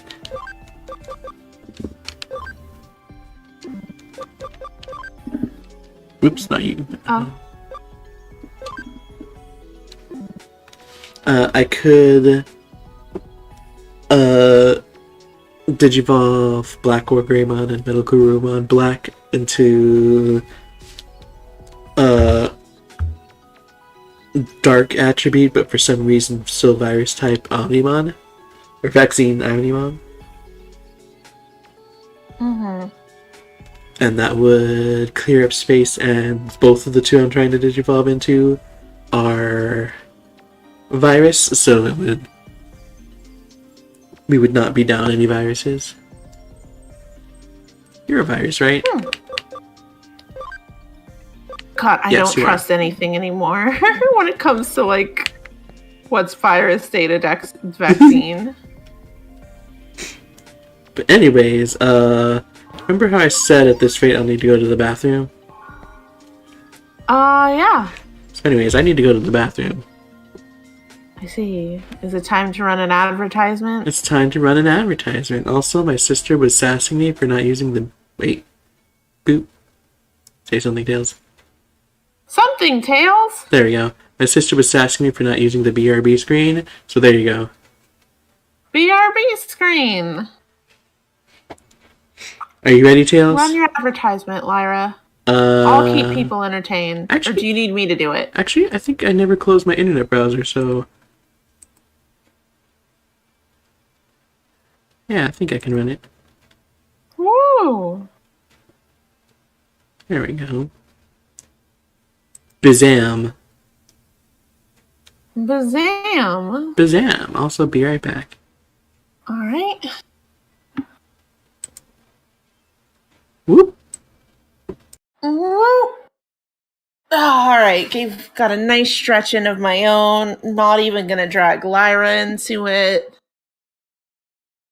Well, I don't know, maybe when she gets back. That's not important. So to all of you people who have ad blocker, hello. I am one of you. And Anyway, something, I don't know for sure. It's still definitely going with Bipple's not a human. That's my prediction. That's just what it feels like. Does not feel human. I'm also wondering what's up with like our body at this point. Is it just fine in that hospital somewhere? Are we really just not worried about that? Did we have parents? Did we have parents that were like worried about us at all at any point? I don't know if we've ever gone home.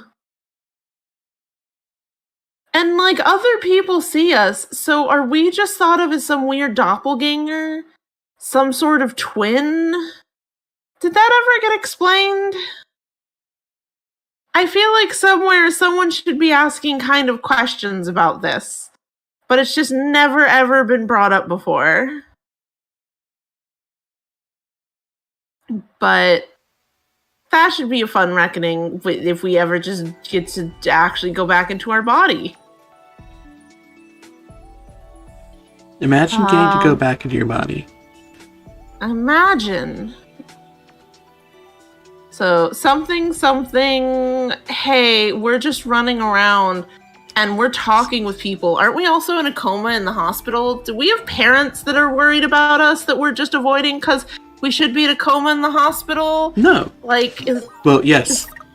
But we're not avoiding them. In fact, they are... well, I'm avoiding them because I haven't responded to anyone forever. Oh my god. Lyra. It's fine. It's fine. Lyra? No, it's fine. It's fine. Oh my god. Oh my god. It's fine. Lyra? Is that a message from Aracha before he went evil? Probably? Huh? Everything's fine, don't worry about it. All these... No, don't worry about it. I think this is our mom. A special shout out for, hey, the news says crazy things are going down in Tokyo. Are you right? I'm fine, don't worry. With your little winky face picture, it's like really the part that makes it the best. Just you are 1000% not taking it seriously. It's great. I still like that this is probably supposed to be main character attempting to like flirt or hit on or like, oh, let's with this girl. Yeah. That's just that's just kept the same whether you picked male or female. And now it's gay. And now it's gay.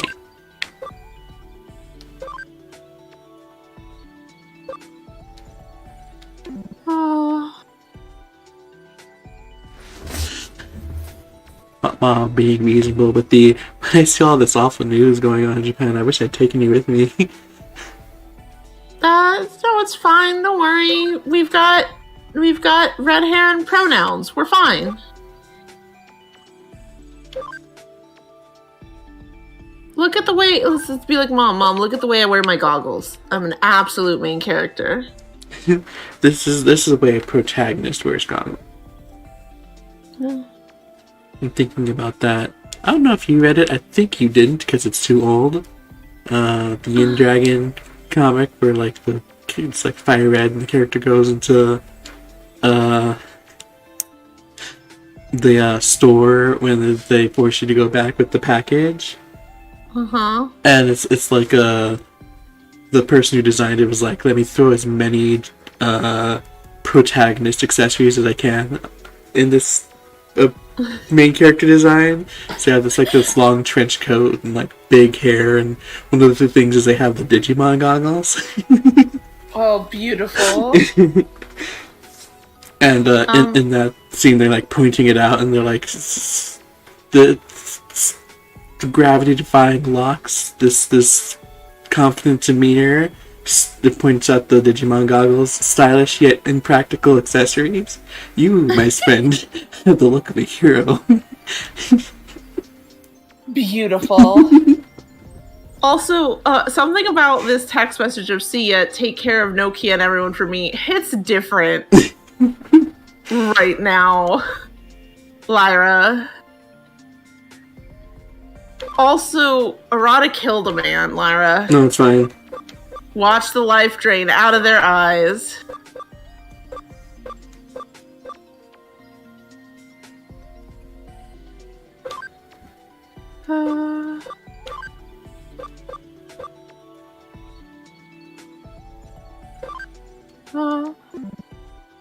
This feels like an odd position for this message.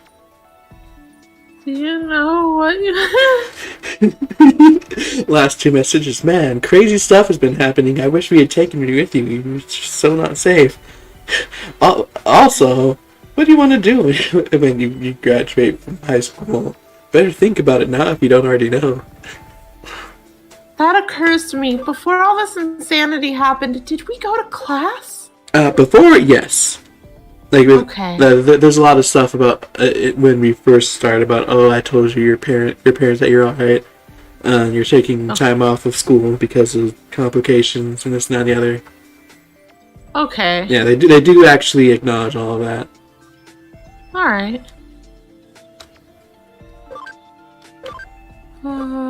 Anyway, I love that you just left all these fucking people on red. It's fine. Shout out to the other section. With only these 2 messages. Friendly reminder that we've been doing every single mission. Okay. And we're in chapter 16 of 20.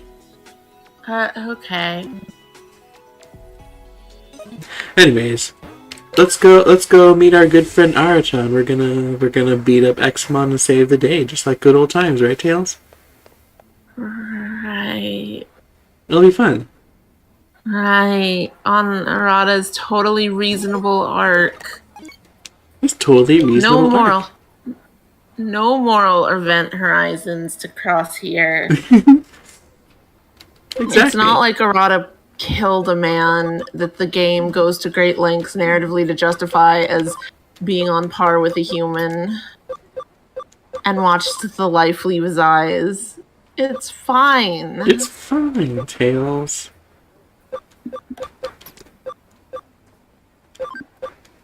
This game can't hurt me any more than it already has. Normally you think that would just mean my daughter, and that is, but I mean in this stream, because they talked about a cat meeting a horrible fate. 0 out of 10, rejected. But it's fine, because the cat lived on as a Digimon, right? No. No, absolutely not. It's fine. Spirit Bomb. They went weirdly brutal too, of like sealed away. Like, hello? You couldn't have just made a natural causes thing, game? Mm-hmm.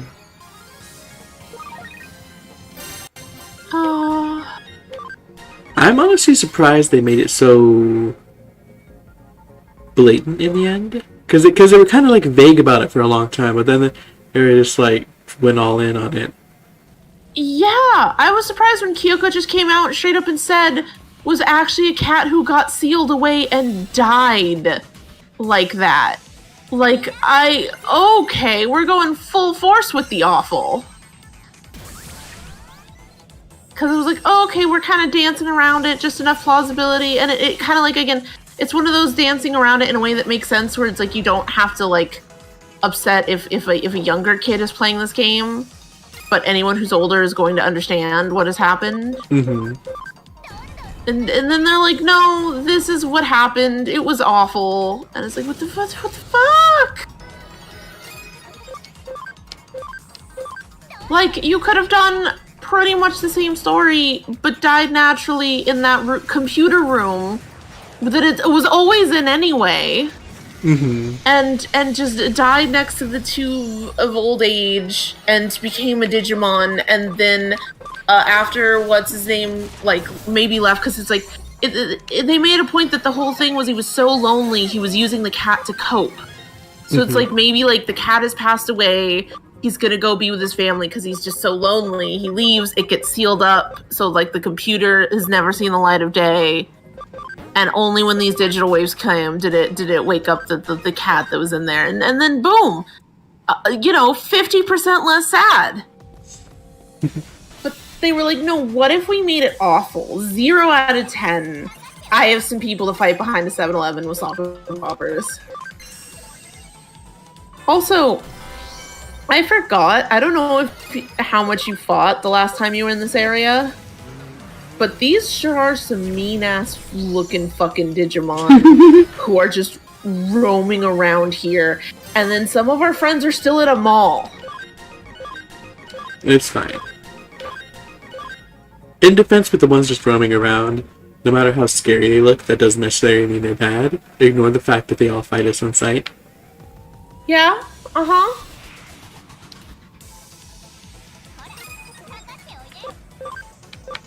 That's part of what I mean. I mean, at least some of these things, with how often we're getting into a fight, they are here and ready to fight. There's large dragon around. And some of our friends are like, but we want to investigate the spoopy. Sometimes you just really need to investigate the spoopy. You know how it is sometimes. I mean, I know how it is all the time because I'm that person in the horror movie who's like, yeah, let's go check out the house. Oh no. Something, phasmophobia. Tails, I desperately need us to never be in a horror movie situation together. Why is that, Lara? Because I have fear. Yeah, no, Lara, I'm the kind of person who goes on midnight tours of like so-called like haunted places. Like, I'm the kind of person who they'll be like, oh, here's this local legend about this, and I was just like, yeah, sure, let's take it out, let's take a look. Big boy. Large. Oh yeah. I don't know if I don't remember if I pointed out to you, but I sent you the picture of him because he did exist before now. Yeah. And his design is boring. So what you're saying is that the Eater corruption really added to his design? It at least made it interesting. He was just big dragon boy. It's like literally just this, but without the Eater stuff. So it's like, now this is actually way cooler. Here, I've been waiting. I'll take care of that big thing first. It'd be messy if your buds started showing up. Punctuation? Yeah, Sueda told me about it. You soften up Examon, right? Way to go, Cyber Sleuth, yeah? Punctuation. Okay, this one? This is the one you're worried about? It's pretty convenient being able to devour anything. Ears, Digimon, even human beings, really. I hope that's a hypothetical. So, once again, our good friend Arata, who has murdered a man, invited us here all alone without telling specific instructions to not tell anyone. I have a question. Were his eyes always red? I don't think so. So his eyes are red now. Yeah, and I'm gonna guess his voice acting has changed a bit to reflect this. Let me see. I just want to eat and eat and eat and eat, and I can't stop.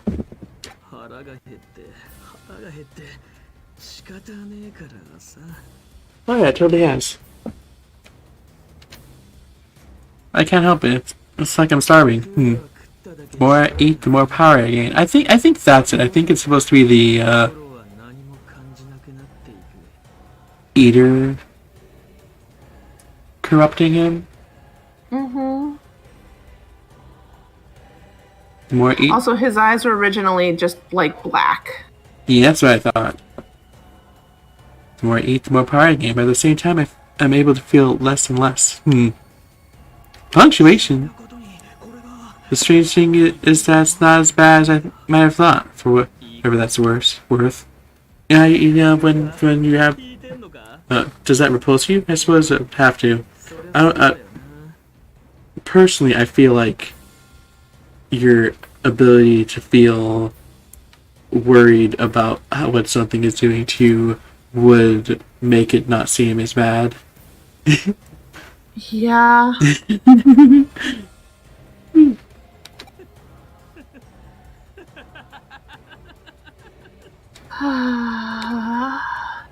Insert evil laugh, also punctuation. What's that? What's the point of getting this powerful? It's not like I want to do something terrible.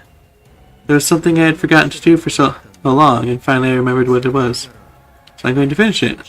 And to do that, I need power. More. Times 1, 2, 3, 4, 5, 6, 7, and 8. It's because I remembered. I have nowhere to hide, and all my escape routes are cut off. So I'm moving forward, no matter what happens. I won't try to run or hide anymore. But who cares about all that? You're right, let's just leave that for now. The real matter at hand is this huge thing. Okay, I'm gonna start.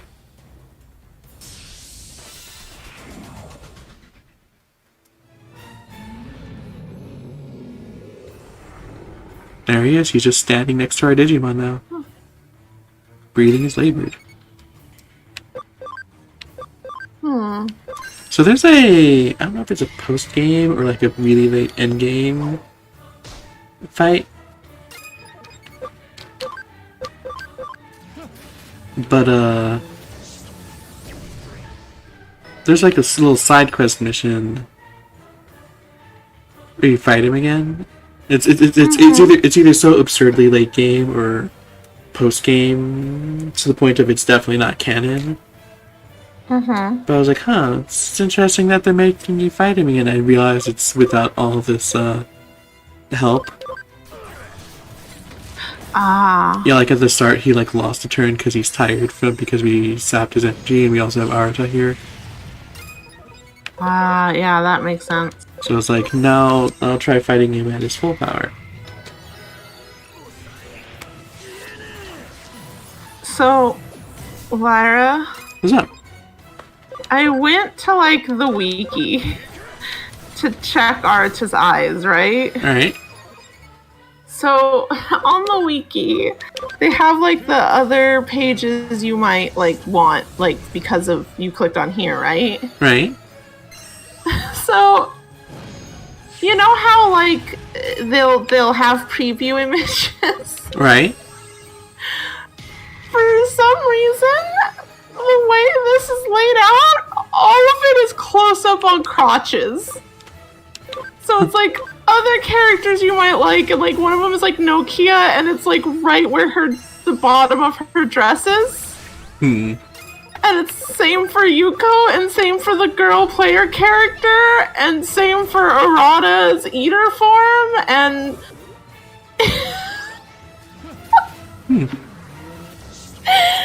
I want it. And it's just so funny considering this game is so gestures at it. And I'm losing it because also among this is Yuko's brother Yugo, and it just is a regular like face shot of him. And anyway, there's something awful here, and anyway, I'm clicking out of it. His eyes were black. How are you doing? They can't keep getting away with this. Tails, this is totally, yes, it's related to the game, but yes, I understand, but also, they can't keep getting away with this.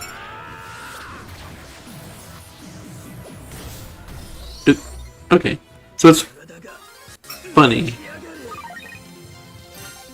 Oh look, Memory Up DX. We were just talking about how we didn't have space. Woo! What's funny? Oh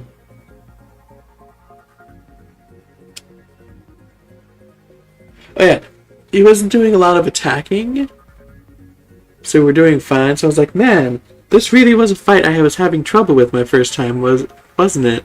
And he finally attacked and hit Arata, and it did more damage than Metal Garurumon had, and while it did less damage than I had health, I'm also weak to it, so if that had hit anybody but Arata or Black War Greymon, they would have gone down in one hit. Oh, so anyway. So I now I'm suddenly understanding why I was having trouble with this when I didn't know how to play, and may not have had Mega Digimon yet. Ah. And if I did, not many. It's not like here where I have 1, 2, 3, 4, 5, 6.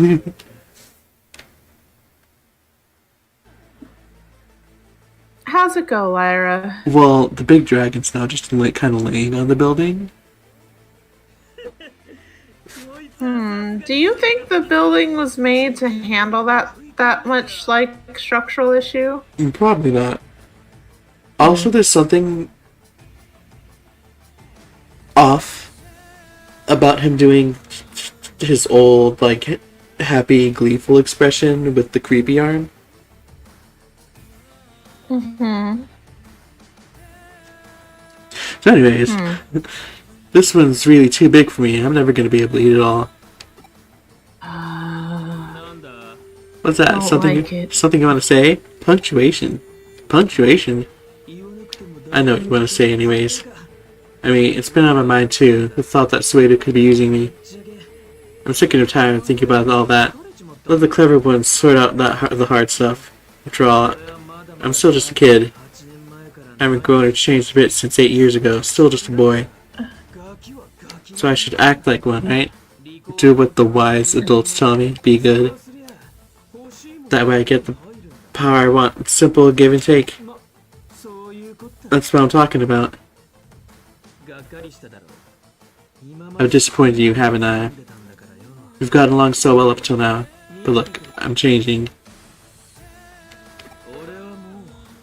I'm no longer the person I once was. Punctuation? Why are we shocked he murdered a man?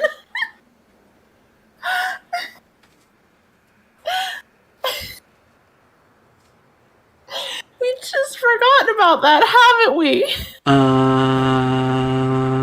Look, we got 1,000 CSP. We've got 1,000 copies of Clip Studio Paint. Nice. Oh, there he go. There he went. There he went. Bye. There he goes. Right off the side of that building.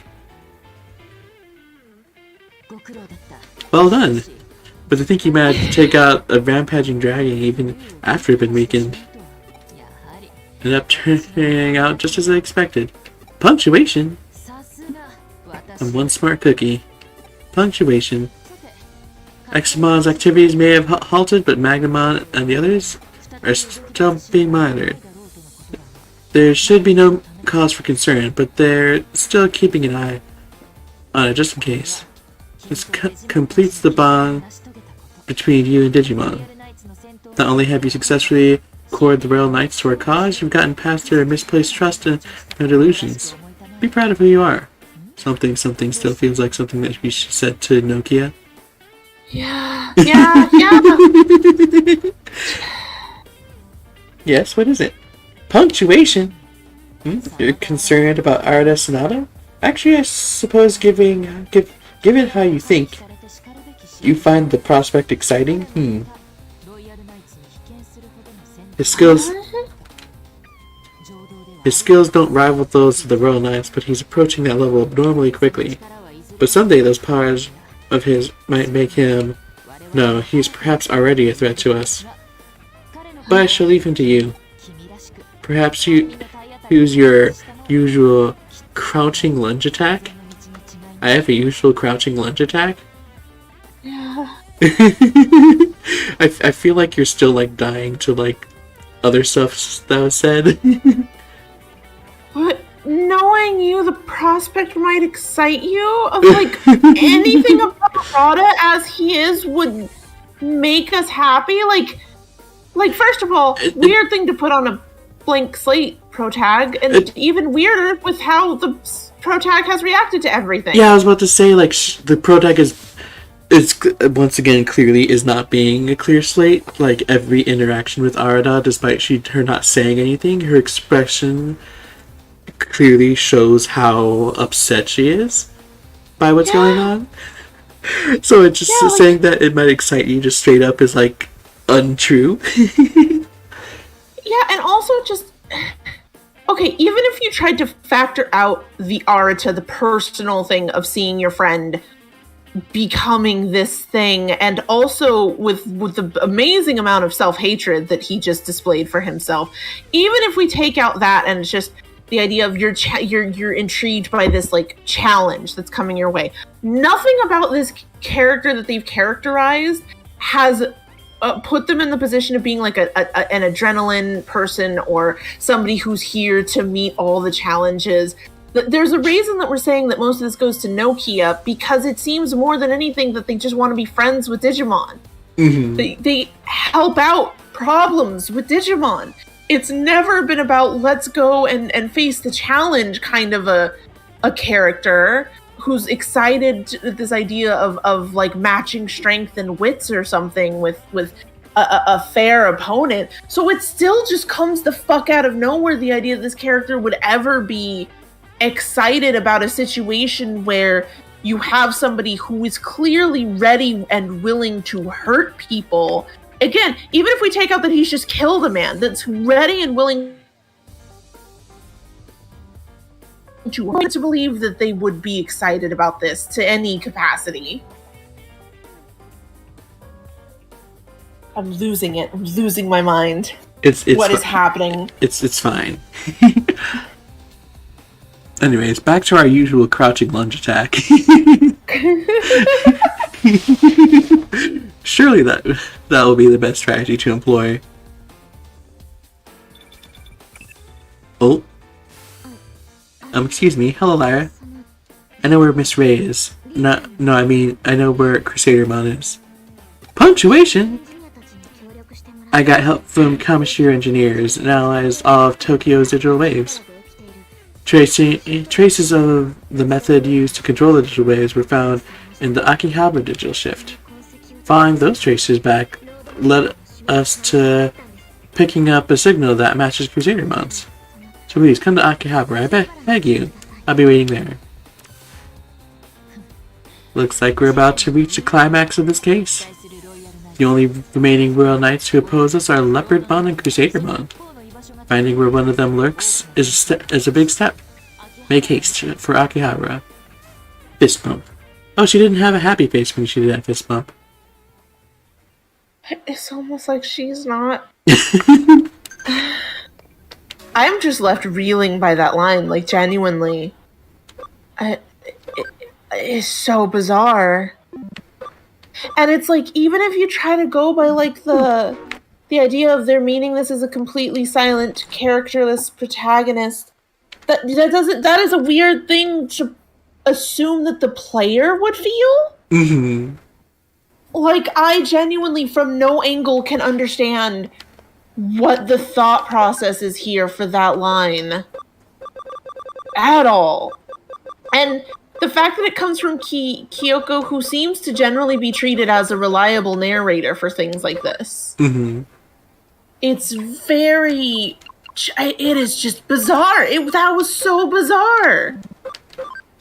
Like, the thing about Arata just now was not only slightly scary just because of his power, but like, again, like the way he was talking horribly about himself is just like is either unsettling or incredibly sad if you like this character, which I'm gonna assume the game is assuming you like this character. Mm-hmm.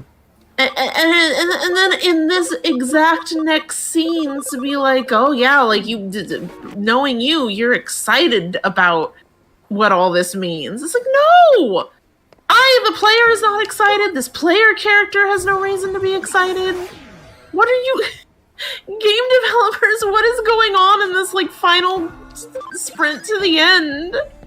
Speaking of characters getting excited about the thrill of the challenge and it being written much better, shout out to Vegeta in the most recent arc of the Dragon Ball Super manga, who distinctly and specifically gets really excited fighting one of the new characters, because he's like, finally I can just like, because like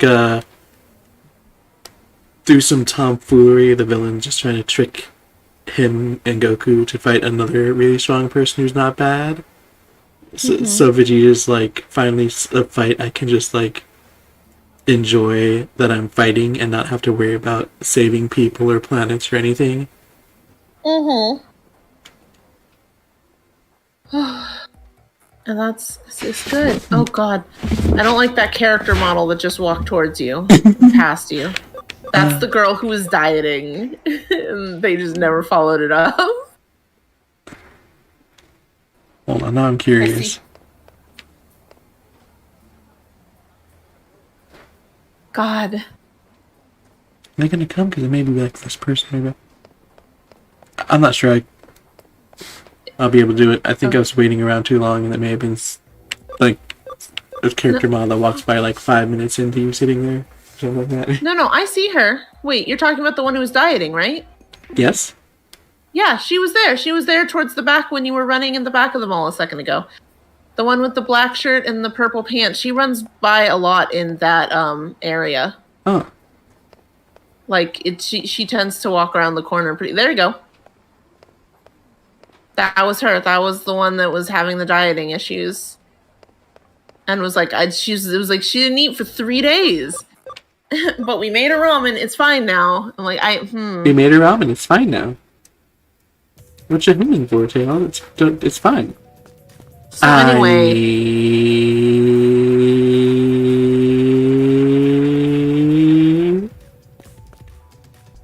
same.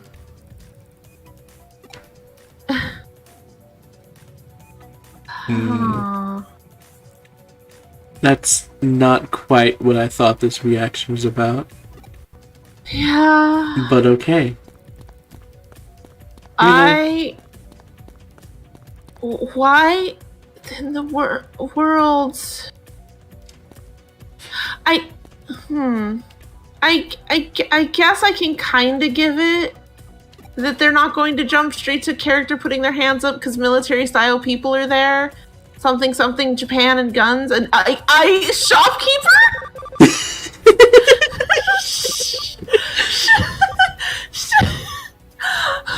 Friend, whatever they are paying you, it is not enough.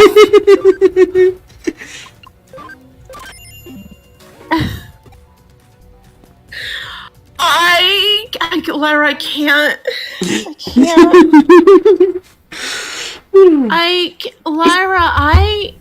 It's funny because isn't this like not even the worst one we've seen? Wasn't there a shopkeeper like literally in one of the digital shifts once? Yes. It's just like keeps coming. The stream is the thing. They're like, all right, we're gonna start you off with heaping helping of cats sealed away and died horribly before becoming a Digimon. Also, him, his owner, are ghosts. And then also the stuff with Arata is everything that's horrible going on there. His bout of self-hatred and all of that. And it's like, oh god. And then everything with Kyoko's bullshit is like, oh god. And then they come here and the shopkeeper selling the stuff in front of all the dudes with the guns and this opening to a rift. And I can't. I'm not strong enough. It's fine, Tails. Just look.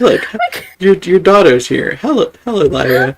That's not the comfort you think it is. The time has finally come.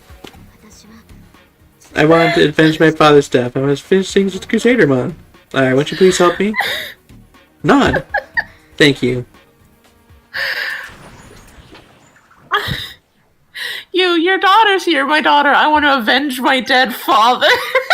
It's fine. Don't worry about it. I hear you stressing. I'm laughing because it hurts.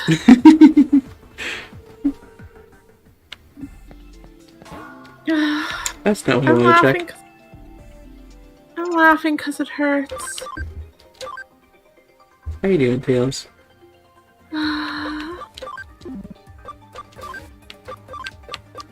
Knowing you must be excited about the...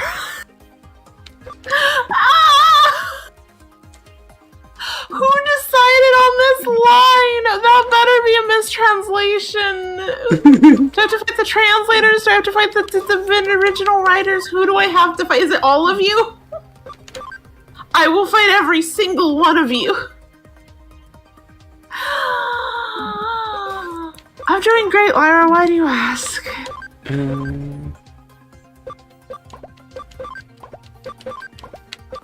Are you sure?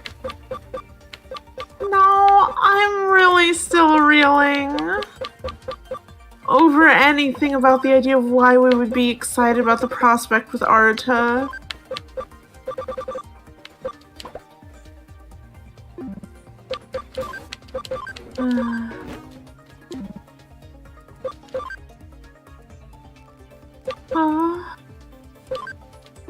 So, Lyra, how are you doing?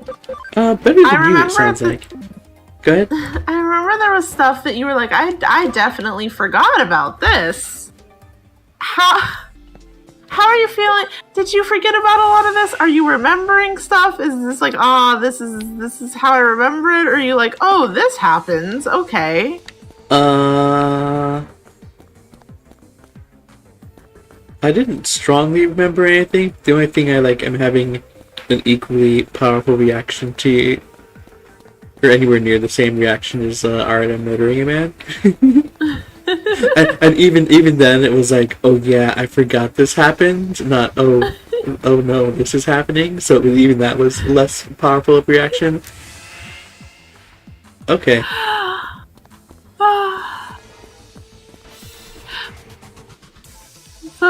The worst thing for me is I honestly, I think part of the reason I'm having a powerful reaction is I liked this little group. Of course, I was very obvious with Yuko as my daughter, Noki as my daughter, but I did like Arata. I liked him. It was a bit hard to parse, but he was an enjoyable character. And they're having him murder a man and do all of this, but we're supposed to be excited by the prospect of everything going on with him, Lyra! It's fine. I'm laying on the floor now. I'm the personification of that, where you just, a stick figure character, just hands sprawled out. I know. There you go, I'll type it in chat. I'm the personification of just that character lying like that. I know it wanted me to go do the fight with the glowy law. However, there was loot on the ground, and I needed it. You did need it. I should probably switch who's up front.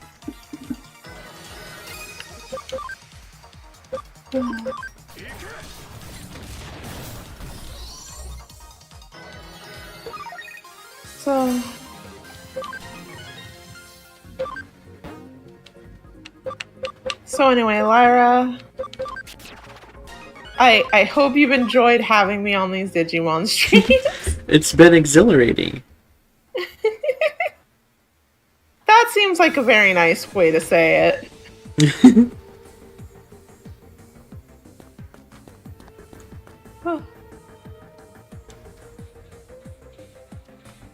Oh. Oh?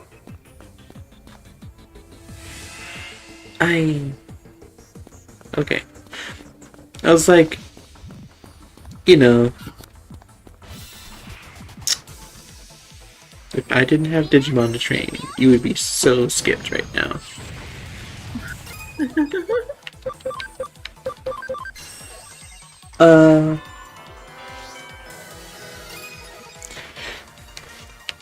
Being up and playing too much Hades, right? Right. And there was some game where I was the game where I was accidentally trying to press the dash button Pokemon last night, or was that something else? I think that was something else. Yeah, that's what I thought too, because I'm doing it again, and I realized that the dash button in Hades is B, and the button to move fast in Mystery Dungeon is B.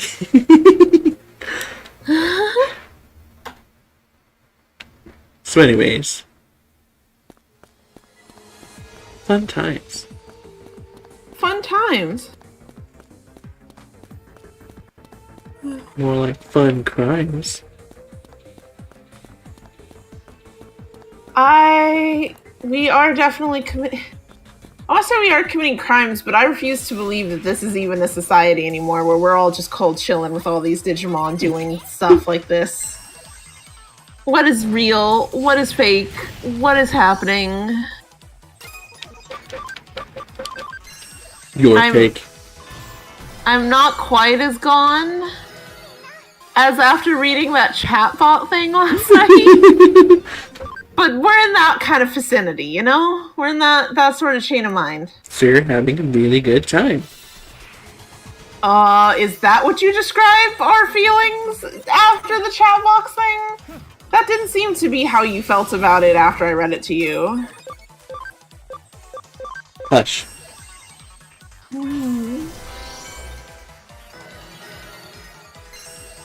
Heaven's thunder! Hello, cat. Look at her sitting on that little table thing you never use.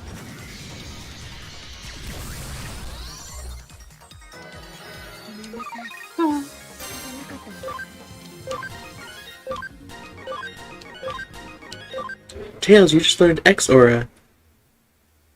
Wait. X-Aura? X-Aura. What does X-Aura do? Is that the one that keeps it from dying? No. Oh. That's Safety Guard. But if I remember correctly, not organized setting.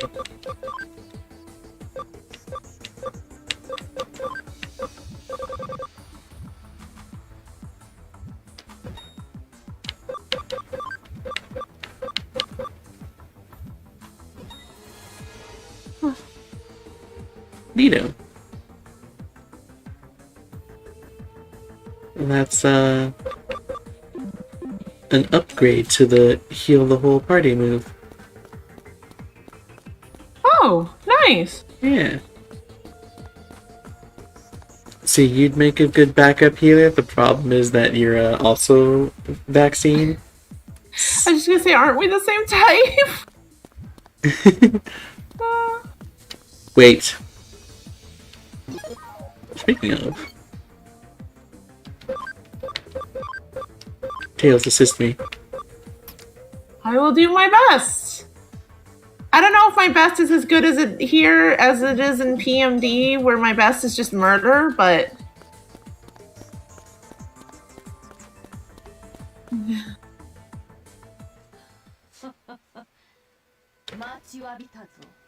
Got tired of waiting. Crusadermon, you're not running away this time. Run away? Me? You would suffer from extreme misunderstandings. I'd rather welcome your arrival, because you'll clean up this unsightly trash. Punctuation? I'll never forgive you. You killed my father. It was never my intention to kill your father. Rather, it was that woman's thoughts. Like a black flame, like a serpent in the grass, Kishibe's ambition, desire, envy. Her passion affected my thoughts as well. We Digimon realized how dangerous humans can be. I experienced this firsthand. That means Miss Ray's urge to kill my father ended up changing you? Harumph.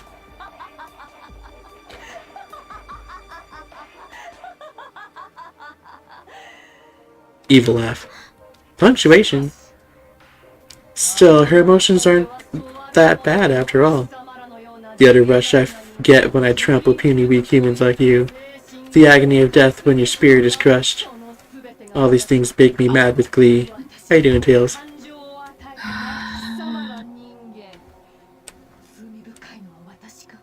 Back of the day? I want to say I'm feeling emotions, but I don't think I am. I think that it's been too much of a wild ride, and the comments about Arata and the shopkeeper being right there, I think they broke me.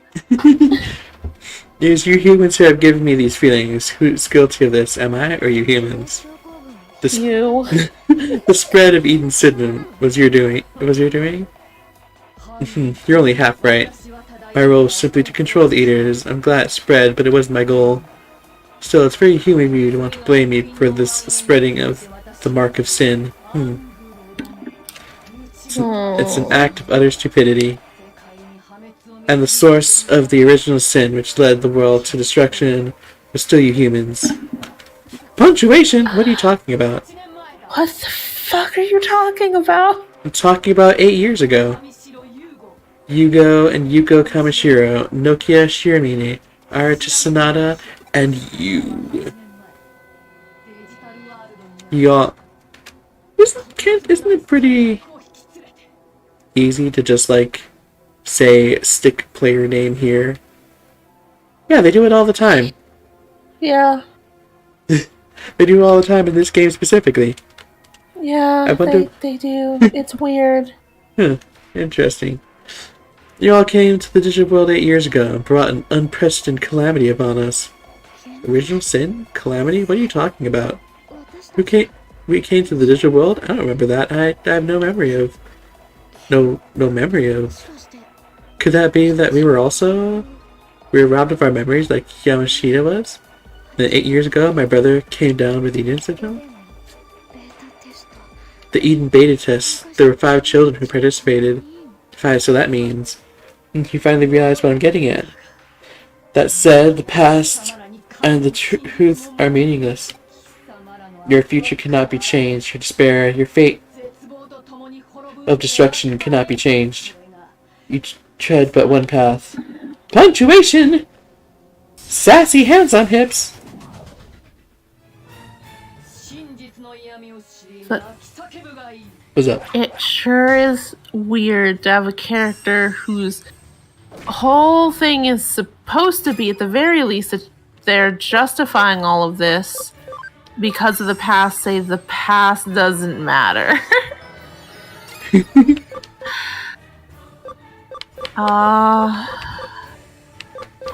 Something. It is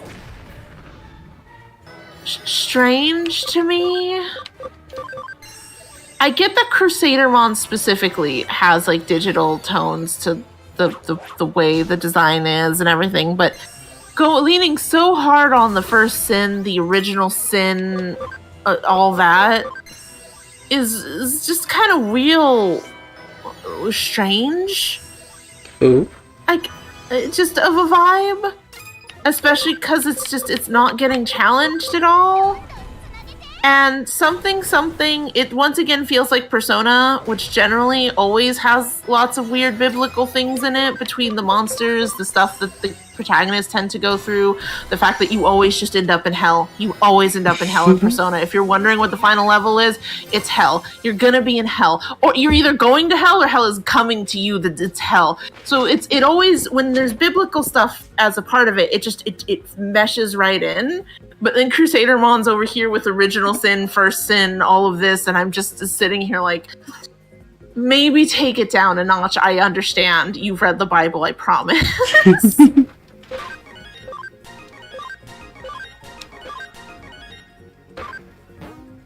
Oh, I actually do want that for you. Get rid of that. No, get rid of it! I do really love my daughter sticking up against Crusadermon pretty solidly now. It's nice compared to the beginning when Crusadermon was pretending to be human and Yuko couldn't really say anything. Mm-hmm. Also, she poofed into digital specs, but now she's laughing evilly. Rude. Punctuation.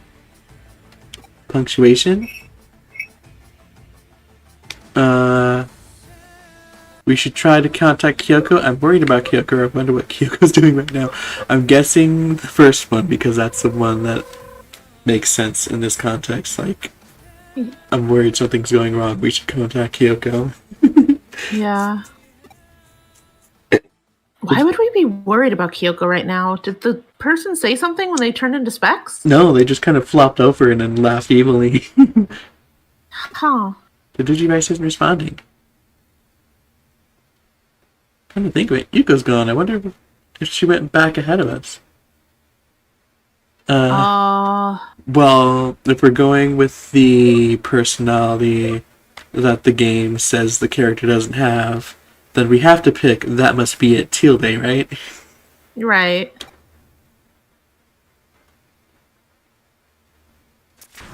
There she goes. We did it! We got 1,000 CSPs. Are we dying? Are we? This is a good question. The pathway goes on. We don't seem to be doing too great. No, it's fine. Let's press forward. All we can do is press forward or onward when we advance. If we do, or... I'm gonna skip that one. Well, onward, when we advanced, if we do or not. I like that because I feel like that's I'm desperately trying to pretend I'm okay. And I'm saying words. I hope they make sense. Alright, let's go. Let's go back. I didn't expect it to let me go back. What? Wait.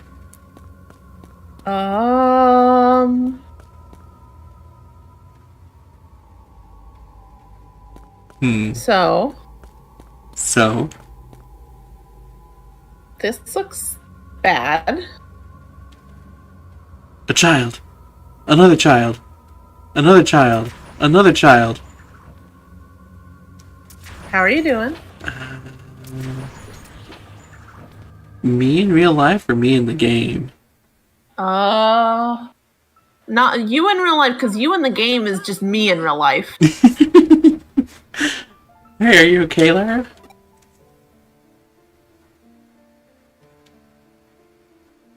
Children! With no face. Come on, hurry up. Wait up. She also said brother. Hey, don't just walk off on your own. Listen to me. I'm older than you. Okay. Alright then. Let's head... Did it say O-OK? Yeah. That's what it wrote? Yeah. Did you hear the voice acting? No. That was supposed to be it representing her holding it, like she was saying, oh, okay. Oh, weird. Because it comes off more that she's, like, startled or a bit intimidated. Yeah. It comes off as she's stuttering. But she's like... Yeah.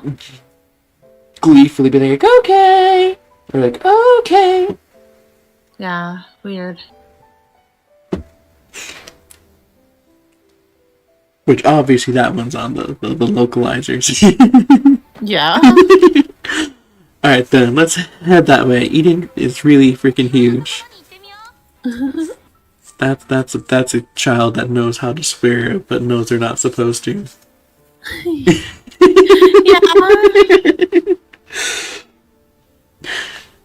Let's check out lots of different places. There they go. Punctuation. This is Eden 8 years ago. I met everyone during the beta test program and had a really good time. Oh, that's not options. That's a thought. Oh. I mean, it's options, but it's one of the options where it's like, it's very clear that it's like everything listed here is being said. I want to note that I think that could be a super interesting system, the way this is set up, where it's like, if there's any kind of like points to your answer where what you focus on when you reply could still give you points, even though it's clear that they're saying the whole thing. Mm-hmm. Like that one, it was like focusing on the past, focusing on the fact that it was like this Edom system, focusing on the fact that you had a great time. Like, I don't know, it could be interesting. Yeah. I'm still just looking at you dead in the chat. Good! I'm not recovered yet! Punctuation! Here we go.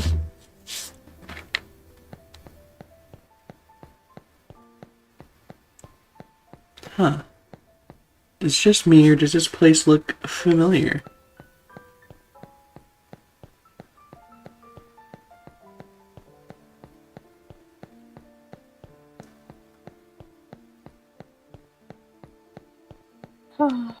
What do you think, Tails?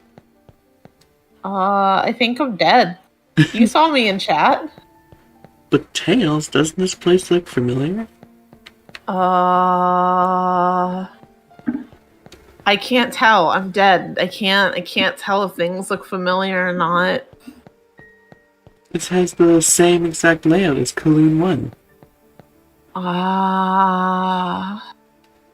See, Lyra, you can't ask me stuff like this because I'm the kind of person who, despite all the times I've played some version of Kanto, didn't realize that the first forest in X and Y was just Viridian Forest. We should never ever stop playing here. Absolutely, we'll always be together. Punctuation? Oh, it was fun. It'd be great if the present could last forever. Only the past could have lasted forever, too. Do we want the present to last forever? Right? Like, what are you talking about? The present is currently awful. Oh, she means like, the exact present, like her being here in the past. Okay, I can get that. Oh, what fun. But of course, we'll always be together. We should never ever leave here, don't you think so? I want to stay here forever. I think we need nourishment. Do we in here? We've never been over what our half digital body needs. Well, I think these kids needed nourishment. like yes, but I also totally get why these kids were not thinking about that. You know, fair point. What's that? I hear something.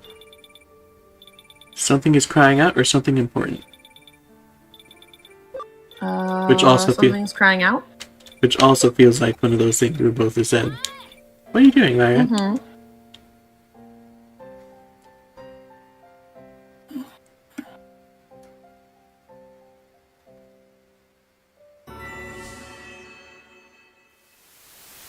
Slurp.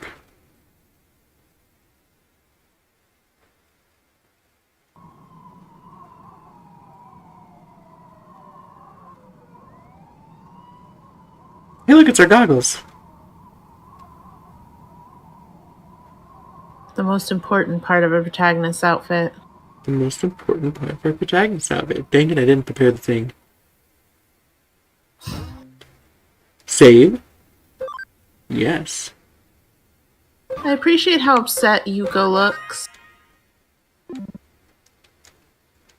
That's her friend. It's her, we're friends. Look, we started in chapter 16, and now we're already in chapter 18. You can see why I wasn't sure how long the ending would last. Fair. Well, where did Lyra go? It would seem Lyra's gone. It's okay. Lyra disappeared like that before, and then came back as if nothing happened. I'm sure it's just a character quirk.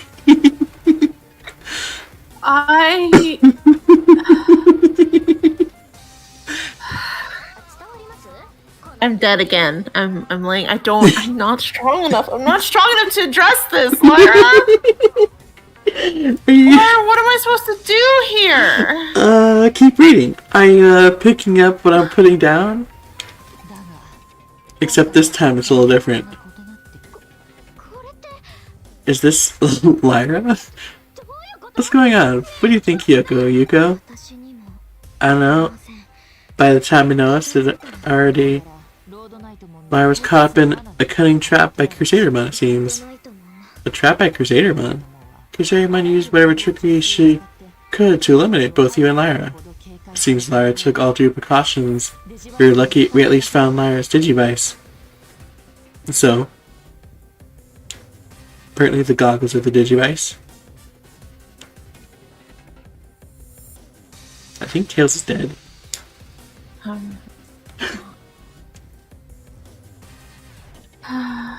you doing? I'm sorry you had to find this out on this stream of all streams.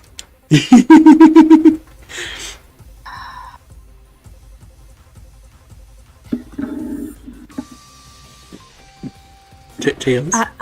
Yes, How are you doing? Lyra, what do you want me to say, Lyra? Lyra, what would you like me to say, Lyra? Lyra, what would you? I don't know. Just how you doing? Keep reading, Lyra. Why don't you keep reading? Seems like Lyra took all due precautions. For luck, you found the Digivice at least. I analyzed pre-existing log data to determine the location at which we lost my assistant. Did you find Lyra? Where's Lyra? In a place we know.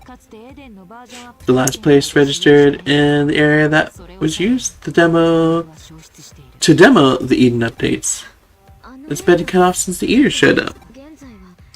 Given how the main area have taken priority for reconstruction and maintenance, I imagine this area has been rather neglected.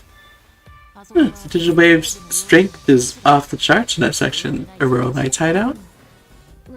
But we were in Akihabara, and then when we weren't looking, Lyra went off alone to another area. I didn't notice. That's just how clever the trap was. It'd be a waste to tell you not to worry, but anyways, acting is better than fretting. We're going to get Lyra back from Digimon. Punctuation? Excellent, Kyoko. That's what we have to do. Let's start with this Digivice. I'm entrusting this to you, Nokia Shiramine. That's what we have to do. Part 2. Wait, what? To me? Bring the Digimon you met with Lyra and have them join in the rescue effort. We most definitely need their assistance. The Digimon seem to trust you in particular for obvious reasons. You should be able to draw her power.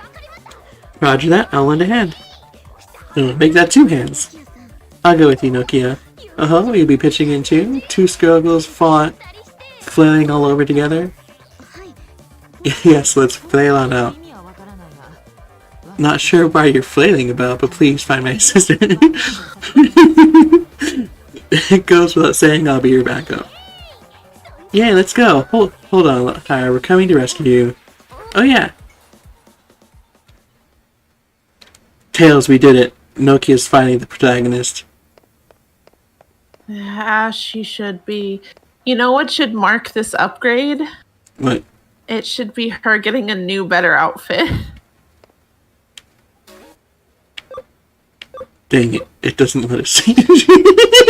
Fucking rude.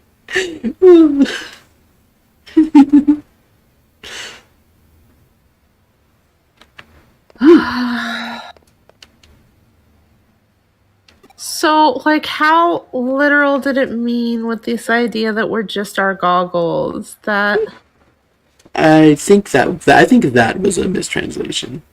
okay. I think they just meant. I think the idea is just we disappeared and our goggles were all that was left. Oh, okay. I think. Yeah. I'm glad because I'm not strong enough. But no, the goggles are just the Digivice. Okay, honestly though, I forgot we had a Digivice when it was like we found the Digivice. I was like, we have a Digivice. Yeah. And man, we do the connection jump thing, so we, log into Eden like hooligans by holding our hand up to the television or something like that. But the hacker's memory protagonist, doesn't have that, so he has to log in like a normal person. So it's especially funny knowing those are the goggles are a Digivice, knowing how they're used to log in because you stick them over your eyes. And like the hacker's memory protagonist has it's this funky techie looking thing Like it looks like they're goggles technically, and they're called goggles, but they look like they're tech. So it like makes sense. So when he puts them over his eyes and it does funky tech stuff, but we're just wearing these pool goggles that apparently do the same thing. It's fine because since we're like half digital, our body is doing all the stuff. Putting the goggles on doesn't have the effect at all. That's what it is now. But apparently the goggles we were using as our hair tie is how we logged in, like, say, at the beginning of the game before our first mission. Oh my god. So anyway, I'm laying here. I'm very tired, Lyra. I'm perishing. How you doing? I'm afraid to die, chat box.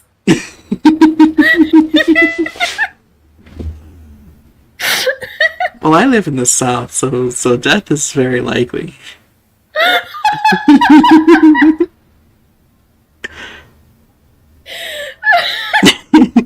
No, don't explain that. Nobody gets to know what that reference is.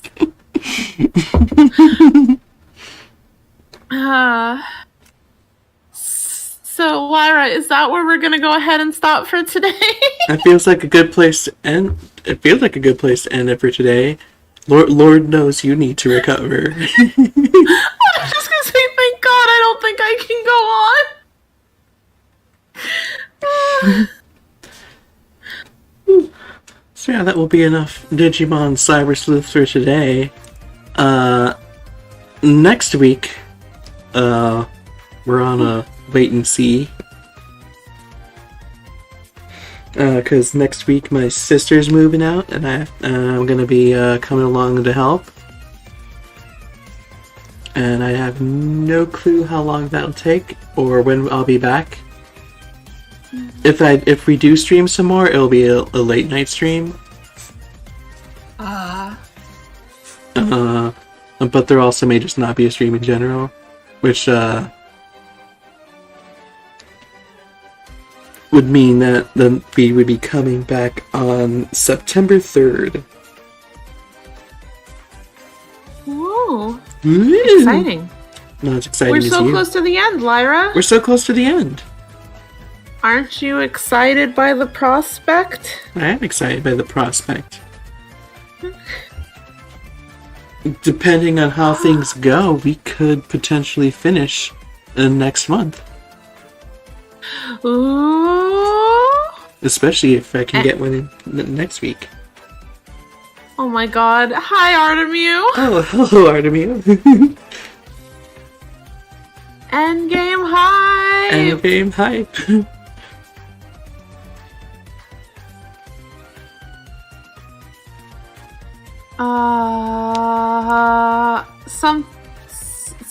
Something.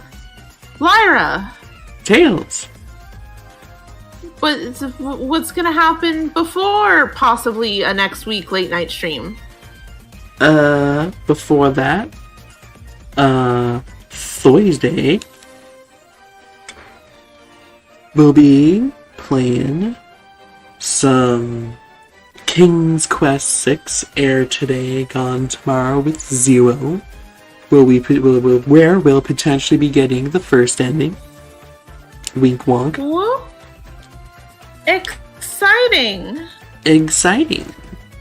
And then on Friday, we'll be continuing through Pokemon Mystery Dungeon Explorers Sky, where we'll get to know our good friend Dusknoir better. Our good, nice, innocent friend Dusknoir. Yeah. And I also have a super duper cool Patreon where you can get early comic pages and Let's Play episodes and once a month. We have a cool stream on the Discord server for Patrons, which is actually tomorrow. Yay! So if you want to catch it, you gotta do it now. Yeah, so be sure to jump on and join us for all that cool fun stuff. Something also less likely your house will burn down, probably. I'm just saying that I'm a part of it and my house hasn't burned down. And that's definitely how statistical data is gathered. Sure. Anyways, thanks everyone for watching. I hope you had a fantastic time. And I'll see you all later. Bye-bye. Bye-bye.